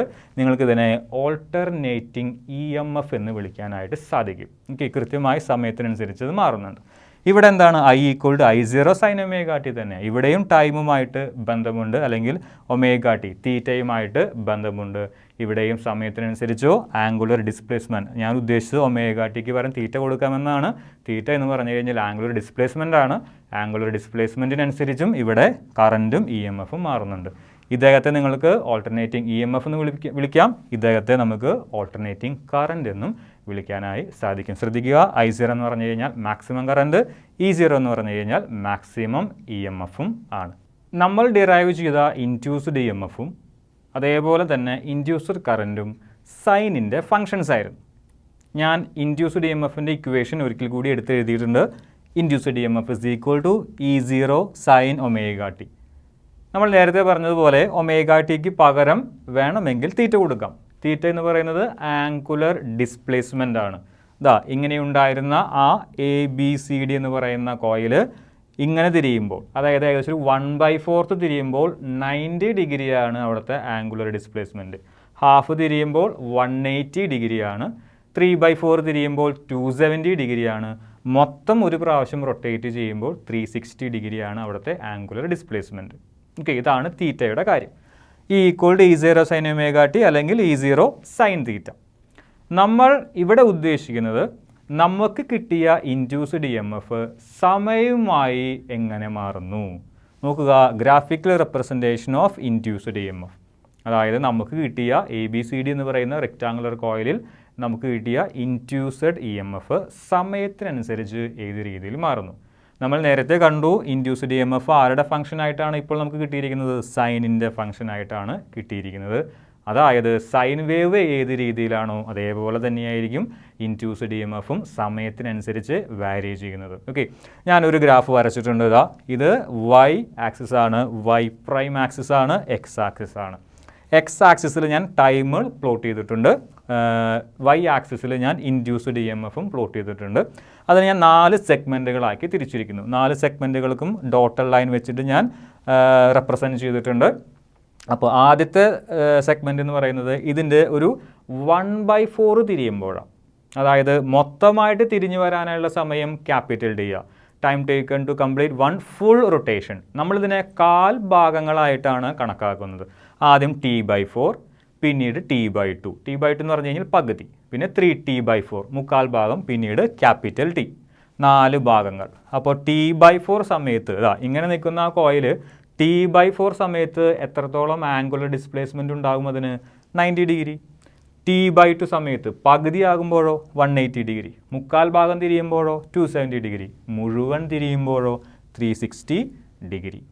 ഓക്കെ, ഇനി ഓരോ ആംഗിളിലും ആ ഇൻഡ്യൂസ്ഡ് EMFിൻ്റെ വാല്യൂസ് എന്തൊക്കെയാണ് നമുക്കൊന്ന് പരിശോധിക്കാം. θ0 അതായത് തുടക്കമാണ്, ഇങ്ങനെയാണ് നിൽക്കുന്നത്. θ0 ആണ്, തിരിഞ്ഞു തുടങ്ങിയിട്ടില്ല. അങ്ങനെയെങ്കിൽ നിങ്ങൾ ഈ ഇക്വേഷനിൽ മൂന്നാമത്തെ ടേം എടുക്കുക, E=E0 sin θ എടുക്കുക. തീറ്റയ്ക്ക് എത്ര കൊടുക്കുക? 0 കൊടുക്കുക. അങ്ങനെയാണെങ്കിൽ induced EMF E0 × sin 0. sin 0 0 ആണ്. സോ E0 × 0 0 ആണ്. ഇൻഡ്യൂസ്ഡ് EMF 0 ആണ്. അതായത് ഇത് തിരിഞ്ഞ് തുടങ്ങാത്ത അവസ്ഥയാണെങ്കിൽ ഇതിൽ യാതൊരു വിധത്തിലുള്ള ഇൻഡ്യൂസ്ഡ് EMFും ഡെവലപ്പ് ചെയ്യുകയില്ല. ഇൻഡ്യൂസ്ഡ് EMF 0 ആണ്. θ0 ആണെങ്കിൽ ഇൻഡ്യൂസ്ഡ് EMF 0 ആണ്. ഇനി ഇത് ഒരു T/4 സമയത്തിന് ശേഷം 90 ഡിഗ്രി തിരിഞ്ഞു. തീറ്റയ്ക്ക് എത്ര കൊടുക്കാം? 90 കൊടുക്കാം. sin 90 1. അങ്ങനെയെങ്കിൽ θ90 ആകുമ്പോൾ E=E0 × sin 90. sin 90 1. E0 + E0 ആണ്. അതായത് positive maximum. Induced EMF it's positive maximum. E0 എന്ന് പറഞ്ഞു കഴിഞ്ഞാൽ മാക്സിമം EMF ആണ്. അപ്പോൾ ഇൻഡ്യൂസ്ഡ് EMF 90 ഡിഗ്രി തിരിഞ്ഞു കഴിഞ്ഞാൽ നമുക്ക് മാക്സിമം EMF കിട്ടും. നോക്കുക, ഇവിടെ നിന്നാണ് തുടങ്ങിയത്. അപ്പോൾ ഇവിടെ ഇൻഡ്യൂസ്ഡ് EMF 0 ആയിരുന്നു. 90 ഡിഗ്രി തിരിഞ്ഞപ്പോൾ ആ ഗ്രാഫ് എങ്ങോട്ട് നീങ്ങി? E0യിലേക്ക് നീങ്ങി. ഇപ്പോൾ 90 ഡിഗ്രി തിരിയുമ്പോൾ നമുക്ക് മാക്സിമം EMF ലഭിക്കും. ഇനി അതിനെ 180 ആക്കുമ്പോൾ എന്ത് സംഭവിക്കും നോക്കാം. θ 180 ഡിഗ്രി, EMF എത്രയായിട്ട് മാറി? 0. കാരണം എന്താ? sin 180 0 ആണ്. E0 × 0 0. EMF = 0. θ 180 ആണെങ്കിൽ EMF 0 ആയി. അതായത് θ 180 ആണെങ്കിൽ EMF നേരെ 0യിലേക്ക് വന്നു. ഇനി അടുത്തത് θ = 270 ഡിഗ്രി, അതായത് 3/4 സമയം കഴിഞ്ഞു. 3T/4 സമയം കഴിഞ്ഞപ്പോൾ θ = 270 ഡിഗ്രി ആയി. sin θ sin 270, നേരത്തെ പറഞ്ഞു sin 270 -1 ആണ്. അങ്ങനെയെങ്കിൽ E0 × -1 E0 E0, അതായത് നെഗറ്റീവ് മാക്സിമം എന്ന് വേണം പറയാം. ഓക്കെ, ഇവിടെ E+E0 ആയപ്പോൾ അത് പോസിറ്റീവ് മാക്സിമം ആയിരുന്നു. ഇവിടെ E=-E0 ആകുമ്പോൾ അത് നെഗറ്റീവ് മാക്സിമം ആകും. ഓക്കെ, നോക്കുക, 270 ഡിഗ്രി വന്നപ്പോൾ ആ ഗ്രാഫ് നേരെ താഴേക്ക് വന്നു. ഇവിടെ അത് നെഗറ്റീവ് മാക്സിമം ആണ്, -E0. ഏറ്റവും അവസാനത്തേത് θ = 360 ഡിഗ്രി. ഇങ്ങനെ നിന്നിരുന്ന ABCD എന്ന് പറയുന്ന റെക്ടാങ്കിൾ കോയിൽ വട്ടം തിരിഞ്ഞ് വീണ്ടും ഇങ്ങനെ തന്നെ വന്ന് നിന്നു. അതായത് ഫുൾ റൊട്ടേഷൻ അത് കംപ്ലീറ്റ് ചെയ്തു. 360 ഡിഗ്രി അത് തിരിഞ്ഞു. തീറ്റയ്ക്ക് 360 കൊടുക്കുക. അൺഫോർച്ചുനേറ്റ്ലി sin 360 0 ആണ്. അങ്ങനെയെങ്കിൽ E=E0 × 0 E=0. നോക്കുക, വീണ്ടും 360 ഡിഗ്രി കഴിഞ്ഞു. അതായത് ഫുൾ റൊട്ടേഷൻ കംപ്ലീറ്റ് ചെയ്തു. ഒരു ടൈം പീരീഡ് കഴിഞ്ഞു. അപ്പോൾ ആ ABCD എന്ന് പറയുന്ന റെക്ടാങ്കുലർ കോയിലിൽ ഡെവലപ്പ് ചെയ്ത ഇൻഡ്യൂസ്ഡ് EMF എത്രയാണ്? 0 ആണ്. ഓക്കെ, അപ്പോൾ ഈ രീതിയിലാണ് നമുക്ക് ഇൻഡ്യൂസ്ഡ് EMFനെ ടൈമുമായി ബന്ധപ്പെടുത്തി ഒരു ഗ്രാഫ് വരയ്ക്കാനായിട്ട് സാധിക്കുക. നോക്കുക, നിങ്ങൾ സമയം പ്രോഗ്രസ് ചെയ്യുന്നതിനനുസരിച്ച് EMFിൻ്റെ മാഗ്നിറ്റ്യൂഡും മാറുന്നുണ്ട്, അതേപോലെ തന്നെ ഡയറക്ഷനും മാറുന്നുണ്ട്. ആദ്യം മാഗ്നിറ്റ്യൂഡ് മാക്സിമം ആകുന്നു, പിന്നീട് അത് 0 ആകുന്നു. പിന്നീട് നെഗറ്റീവ് മാക്സിമം ആകുന്നു, പിന്നീട് അത് 0 ആകുന്നു. മാഗ്നിറ്റ്യൂഡ് കണ്ടിന്യൂവസ് ആയിട്ടാണ് മാറുന്നത്. തുടർച്ചയായിട്ട് ഒറ്റയടിക്ക് ചാടി കയറുകയല്ല, തുടർച്ചയായിട്ട് മാറുന്നു. വളരെ പതുക്കെ തുടർച്ചയായിട്ട് മാറുന്നു. സോ ഇൻഡ്യൂസ്ഡ് EMFിൻ്റെ മാഗ്നിറ്റ്യൂഡ് കണ്ടിന്യൂവസ് ആയിട്ടാണ് മാറുന്നത്. ഡയറക്ഷനോ ഓരോ ഹാഫ് സൈക്കിൾ കഴിയുമ്പോഴും എന്ത് സംഭവിക്കുന്നു, അവിടെ അതിൻ്റെ ഡയറക്ഷൻ നേരെ ഓപ്പോസിറ്റ് ആകുന്നു. സോ ഇൻഡ്യൂസ്ഡ് EMF എന്ന് പറഞ്ഞു കഴിഞ്ഞാൽ it is a kind of EMF whose magnitude changes continuously and direction changes periodically. കൃത്യമായിട്ടുള്ള ഇടവേളകളിലാണ് അവിടെ അതിൻ്റെ ഡയറക്ഷൻ മാറുന്നത്. അതുകൊണ്ടാണ് ഡയറക്ഷൻ ചേഞ്ചസ് പീരിയോഡിക്കലി എന്ന് പറയുന്നത്, കൃത്യമായിട്ടുള്ള ടൈം ഇൻ്റർവൽസിൽ. ഇതേ രീതിയിൽ തന്നെ നിങ്ങൾക്ക് ഓൾട്ടർനേറ്റിംഗ് കറൻറ്റിനെയും വരയ്ക്കാം. ഇവിടെ EMFന് പകരം കറൻറ്റ് കൊടുത്താൽ മതി, മാക്സിമം EMF, അതായത് E0ക്ക് പകരം I0 കൊടുത്താൽ മതി. ഇതേ രീതിയിൽ തന്നെ നിങ്ങൾക്ക് ഗ്രാഫ് ലഭിക്കും. അവിടെയുള്ള ഓൾട്ടർനേറ്റിംഗ് കറൻറ്റിനെയും നമ്മൾ ഈ പറഞ്ഞതുപോലെ നമുക്ക് ഡിഫൈൻ ചെയ്യാനായിട്ട് സാധിക്കും. Alternating current it is a kind of current whose magnitude changes continuously and the direction changes periodically. Such kind of currents are called alternating current. Okay. അപ്പോൾ ഇത്രയുമാണ് നമുക്ക് ഗ്രാഫിക്കൽ റെപ്രസെൻറ്റേഷൻ ഓഫ് ഇൻഡ്യൂസ്ഡ് EMFൽ പറയാനായിട്ടുള്ളത്. Sine wave മാറുന്നത് പോലെ അല്ലെങ്കിൽ sign വേവിൻ്റെ പോലെയാണ് induced EMF change ചെയ്യുന്നത്. അതിൻ്റെ മാഗ്നിറ്റ്യൂഡ് കണ്ടിന്യൂസ് ആയിട്ടും ഡയറക്ഷൻ പീരിയോഡിക് ആയിട്ടും ചേഞ്ച് ചെയ്യുന്നുണ്ട്. ഇതേ രീതിയിൽ തന്നെ നിങ്ങൾക്ക് വേണമെങ്കിൽ ഓൾട്ടർനേറ്റിംഗ് കറൻറ്റ്, അതായത് ഇവിടെ EMF ആണ് വരച്ചത്, നിങ്ങൾക്ക് വേണമെങ്കിൽ കറൻറ്റിൻ്റെയും ഗ്രാഫ് വരയ്ക്കാവുന്നതാണ്. നമ്മൾ AC ജനറേറ്ററിനെ കുറിച്ച് വളരെയധികം വിശദമായി തന്നെ കണ്ടു കഴിഞ്ഞു. എങ്ങനെയാണ് അത് കൺസ്ട്രക്ട് ചെയ്തിരിക്കുന്നത്, ഏത് രീതിയിലാണ് ഒരു ഇൻഡ്യൂസ്ഡ് കറൻറ്റ് അല്ലെങ്കിൽ ഇൻഡ്യൂസ്ഡ് EMF ആ ഒരു ആർമേച്ചറിൽ ഡെവലപ്പ് ചെയ്യുന്നത്, ആ EMF സമയത്തിനനുസരിച്ച് മാറുന്നുണ്ടോ, കറൻറ്റ് ഡെവലപ്പ് ചെയ്യും, അത് സമയത്തിനനുസരിച്ച് മാറുന്നുണ്ടോ, ഏത് രീതിയിലാണ് കറൻറ്റ് അല്ലെങ്കിൽ EMF സമയവുമായി ബന്ധപ്പെട്ടിരിക്കുന്നത്, ഏത് രീതിയിൽ ഗ്രാഫ് വരയ്ക്കാനായിട്ട് സാധിക്കും, ഇത്രയും കാര്യങ്ങളൊക്കെ നമ്മൾ കണ്ടു കഴിഞ്ഞു. ഇനി AC ജനറേറ്ററിന് എന്തൊക്കെയാണ് വളരെയധികം വലിയ അപ്ലിക്കേഷൻസ്, അതായത് കൊമേഴ്ഷ്യൽ അപ്ലിക്കേഷൻസ്, വ്യാവസായികമായിട്ടുള്ള അടിസ്ഥാനത്തിൽ നമുക്ക് AC ജനറേറ്ററിനെ എവിടെയൊക്കെ ഉപയോഗിക്കാനായിട്ട് സാധിക്കും. അതാണ് നമ്മുടെ topic, commercial applications of generators, AC generators. Okay, 3 കാര്യങ്ങളാണ് പ്രധാനമായിട്ടും പറയാനുള്ളത്. ഒന്ന് ഹൈഡ്രോ ഇലക്ട്രിക് പവർ സ്റ്റേഷൻസ്, രണ്ടാമത്തേത് തെർമൽ പവർ സ്റ്റേഷൻസ്, മൂന്നാമത്തേത് ന്യൂക്ലിയർ പവർ പ്ലാന്റ്സ്. ഓക്കെ, ഒരു കാര്യം എപ്പോഴും നിങ്ങളുടെ മനസ്സിൽ വെച്ചേക്കുക, AC ജനറേറ്റർ വർക്ക് ചെയ്യണമെങ്കിൽ അതിൻ്റെ ഉള്ളിലെ ആർമേച്ചർ തിരിയണം. ആർമേച്ചർ നിങ്ങൾ കൈകൊണ്ട് തിരിച്ചു കഴിഞ്ഞാലും AC ജനറേറ്റർ വർക്ക് ചെയ്യും. ആ ആർമേച്ചറിനെ തിരിക്കാനായിട്ടുള്ള മാർഗങ്ങളനുസരിച്ച് അവിടെയുള്ള പവർ സ്റ്റേഷൻസിൻ്റെ പേരുകൾ മാറും. അത്രയേ ഉള്ളൂ. എല്ലാ സ്ഥലങ്ങളിലും, അതായത് ഹൈഡ്രോ ഇലക്ട്രിക് പവർ സ്റ്റേഷൻസിലും തെർമൽ പവർ സ്റ്റേഷൻസിലും ന്യൂക്ലിയർ പവർ പ്ലാന്റ്സിലും ഒക്കെ നടക്കുന്ന കാര്യം ഒന്ന് തന്നെയാണ്. അതായത് ആർമേച്ചർ തിരിയുന്നു, AC ജനറേറ്റർ വർക്ക് ചെയ്യുന്നു, കറണ്ട് നമുക്ക് ഇങ്ങോട്ട് ലഭിക്കുന്നു, അത്രയേ ഉള്ളൂ. പക്ഷേ ഹൈഡ്രോ ഇലക്ട്രിക് പവർ സ്റ്റേഷൻസിൽ നമ്മുടെ കയ്യിലുള്ള ആ ആർമേച്ചറിനെ തിരിക്കാനായിട്ട് ഡാമുകളിൽ കെട്ടി നിർത്തിയിരിക്കുന്ന വെള്ളം ഒക്കെ വളരെയധികം ഉയരത്തിലായിരിക്കും ഡാമുകളിൽ വെള്ളം കെട്ടി നിർത്തിയിട്ടുണ്ടാവുക. അത് പെൻസ്റ്റോക്ക് പൈപ്പ് വഴി നമ്മൾ നേരെ കൊണ്ടുപോയിട്ട് ഒരു ടർബൈനിലേക്ക് ഇടിപ്പിക്കുന്നു. അപ്പോൾ ടർബൈൻ ഈ രീതിയിൽ റൊട്ടേറ്റ് ചെയ്യും. അതായത് ടർബൈൻ എന്ന് ഉദ്ദേശിച്ചത് വെള്ളം വന്ന് വീഴുന്ന ആ ഒരു ചെറിയൊരു ചക്രമാണ്. ആ ടർബൈൻ നേരെ ജനറേറ്ററിൻ്റെ ആർമേച്ചറിലേക്ക് കണക്ട് ചെയ്തിട്ടുണ്ടാകും. ടർബൈൻ തിരിയുന്നു, ആർമേച്ചർ തിരിയുന്നു, നമുക്ക് ഇലക്ട്രിസിറ്റി കിട്ടുന്നു. കെട്ടി നിർത്തിയിരിക്കുന്ന വെള്ളത്തിന് പൊട്ടൻഷ്യൽ എനർജി ആയിരിക്കും ഉണ്ടാവുക. ആ പൊട്ടൻഷ്യൽ എനർജി പെൻസ്റ്റോക്ക് പൈപ്പിൽ കൂടി വരുമ്പോൾ കൈനറ്റിക് എനർജി ആയിട്ട് മാറും. ആ കൈനറ്റിക് എനർജി നേരെ ടർബൈനിലേക്ക് വന്നിടിക്കും. അത് മെക്കാനിക്കൽ എനർജി ആയിട്ട് മാറും. മെക്കാനിക്കൽ എനർജി നമ്മുടെ AC ജനറേറ്ററിൻ്റെ ആർമേച്ചറിലേക്ക് കണക്ട് ചെയ്തിരിക്കുന്നു. ആർമേച്ചറും തിരിയും, അതായത് ആ ടർബൈൻ തിരിയുന്നതിനനുസരിച്ച് ആർമേച്ചറും തിരിയും. അതിനനുസരിച്ച് മെക്കാനിക്കൽ എനർജി നേരെ ഇലക്ട്രിക്കൽ എനർജി ആയിട്ട് കൺവേർട്ട് ചെയ്യുന്നു. ഒരിക്കലും നമുക്ക് അവിടെ law of conservation of energy violate ചെയ്യുന്നില്ല. Potential energy is converted to kinetic energy, kinetic energy is converted to mechanical energy and mechanical energy is converted to electrical energy. ഇതാണ് നമ്മുടെ hydro electric power സ്റ്റേഷൻസിൽ നടക്കുന്നത്. ആർമേച്ചറിനെ അതല്ലെങ്കിൽ ടർബൈനെ തിരിക്കാനായിട്ട് നമ്മൾ വെള്ളം ഉപയോഗിക്കുന്നു. അതായത് ആ ഒഴുകി വരുന്ന വെള്ളത്തെ ഉപയോഗിക്കുന്നത് കൊണ്ടാണ് ഹൈഡ്രോ എന്ന് പറയുന്ന വാക്ക് വന്നത്. ഇനി തെർമൽ പവർ സ്റ്റേഷൻസിൽ നടക്കുന്ന കാര്യം എന്താണ്? ഇതേപോലെ തന്നെ വെള്ളം നേരിട്ടല്ല ഉപയോഗിക്കുന്നത്, സ്റ്റീമാണ് ഉപയോഗിക്കുന്നത്. നമ്മൾ വെള്ളത്തെ ബോയിൽ ചെയ്ത് സ്റ്റീം ഉണ്ടാക്കുന്നു. ആ സ്റ്റീമിന് കൈനറ്റിക് എനർജി ഉണ്ടായിരിക്കും. ആ കൈനറ്റിക് എനർജി ഉള്ള സ്റ്റീം ഉപയോഗിച്ച് നമ്മൾ ടർബൈൻ തിരിക്കുന്നു, ഇലക്ട്രിസിറ്റി ഉണ്ടാക്കുന്നു. അങ്ങനെയെങ്കിൽ വെള്ളത്തെ ചൂടാക്കുന്നതിനായിട്ട് നമുക്ക് കോള്, കൽക്കരി അതല്ലെങ്കിൽ ഗ്യാസുകളൊക്കെ നമുക്ക് ഉപയോഗിക്കാനായിട്ട് പറ്റും. പക്ഷേ അതൊരല്പം നഷ്ടമുള്ള കാര്യമാണ്. ഇലക്ട്രിക്കൽ എനർജി നമുക്ക് ഇങ്ങോട്ട് കിട്ടുന്നതിനായി നമ്മൾ കോൾ, അതായത് കൽക്കരിയോ അല്ലെങ്കിൽ നാച്ചുറൽ ഗ്യാസോ അങ്ങനെയുള്ള കാര്യം നമ്മൾ അങ്ങോട്ട് കൊടുക്കണം. എങ്കിൽ മാത്രമാണ് വെള്ളത്തെ ചൂടാക്കാൻ സാധിക്കുകയുള്ളൂ. ചൂടായ വെള്ളം ബോയിൽ ചെയ്യും, അതായത് നീരാവി സ്റ്റീം ഉൽപ്പാദിപ്പിക്കും. ആ സ്റ്റീം ഉപയോഗിച്ച് നമുക്ക് ടർബൈൻ തിരിക്കാനായിട്ട് സാധിക്കും, അതായത് ആർമേച്ചർ തിരിക്കാനായിട്ട് സാധിക്കും, ഇലക്ട്രിസിറ്റി കിട്ടും. ഓക്കെ, അപ്പോൾ ഇവിടെയും രണ്ടാമത്തെ കേസ് തെർമൽ പവർ സ്റ്റേഷൻസിൽ നടക്കുന്ന കാര്യം എന്താണ്?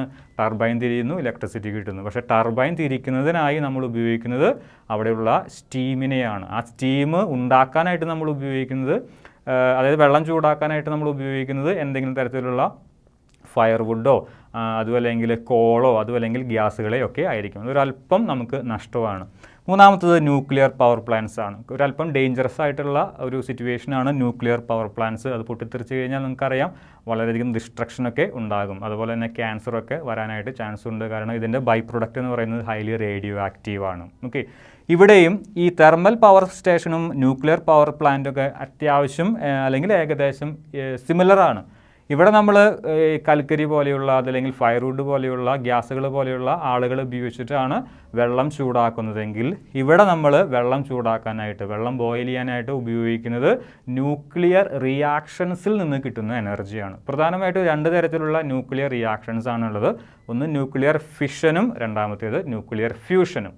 ന്യൂക്ലിയർ ഫ്യൂഷൻ നമുക്ക് നമ്മുടെ എർത്തിൽ ഉണ്ടാക്കാനായിട്ട് പറ്റില്ല. കാരണം വളരെയധികം ഹൈ ടെമ്പറേച്ചറും ഹൈ പ്രഷറും ഉണ്ടെങ്കിൽ മാത്രമേ ന്യൂക്ലിയർ ഫ്യൂഷൻ നടക്കുകയുള്ളൂ.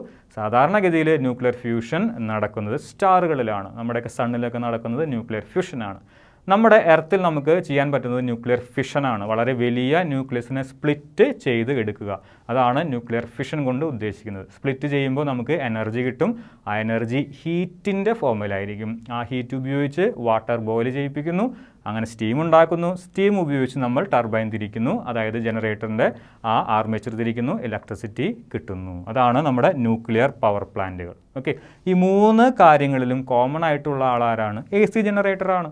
അതായത് ആർമേച്ചർ തിരിക്കുക, നമുക്ക് കറണ്ട് ലഭിക്കും. ഇവിടെ വാട്ടർ ഉപയോഗിച്ചിട്ട്, കെട്ടി നിർത്തിയിരിക്കുന്ന വെള്ളം ഉപയോഗിച്ചിട്ടാണ് നമ്മൾ ടർബൈൻ തിരിക്കുന്നത്. രണ്ടാമത്തെ കേസിൽ കോള്, കൽക്കരി അതല്ലെങ്കിൽ ഫയർവുഡ്, നാച്ചുറൽ ഗ്യാസസ് ഇതൊക്കെ ഉപയോഗിച്ച് വെള്ളം ചൂടാക്കുന്നു, സ്റ്റീമിനെ നമ്മൾ ഉൽപ്പാദിപ്പിക്കുന്നു, സ്റ്റീം ഉപയോഗിച്ച് ടർബൈൻ തിരിക്കുന്നു. ഇവിടെ ന്യൂക്ലിയർ എനർജി ഉപയോഗിച്ചിട്ട് വെള്ളം ചൂടാക്കുന്നു, അതല്ലെങ്കിൽ ബോയിൽ ചെയ്യിപ്പിക്കുന്നു, സ്റ്റീമിനെ ഉണ്ടാക്കുന്നു, സ്റ്റീം ഉപയോഗിച്ച് ടർബൈൻ തിരിക്കുന്നു. എല്ലാത്തിലും കോമൺ ആയിട്ട് നമുക്ക് AC ജനറേറ്ററിനെ കാണാനായിട്ട് സാധിക്കും. ഇതാണ് commercial applications of generators. Okay, ഒരു പോയിന്റും കൂടി നമ്മളവിടെ ആഡ് ചെയ്യുകയാണ്. സാധാരണഗതിയിൽ നമ്മുടെ ഇന്ത്യയിൽ ഉള്ള ഇലക്ട്രിക് കറണ്ടിൻ്റെ ഫ്രീക്വൻസി എന്ന് പറയുന്നത് 50 ഹെർട്സ് ആണ്. ഓക്കെ, പക്ഷേ മറ്റ് ചില രാജ്യങ്ങളിലൊക്കെ അത് 60 ഹെർട്സ് ഒക്കെ കണ്ടുവരാറുണ്ട്. നമ്മുടെ ഇന്ത്യയിലുള്ള കറണ്ടിൻ്റെ ഫ്രീക്വൻസി എന്ന് പറയുന്നത് 50 ഹെർട്സ് ആണ്.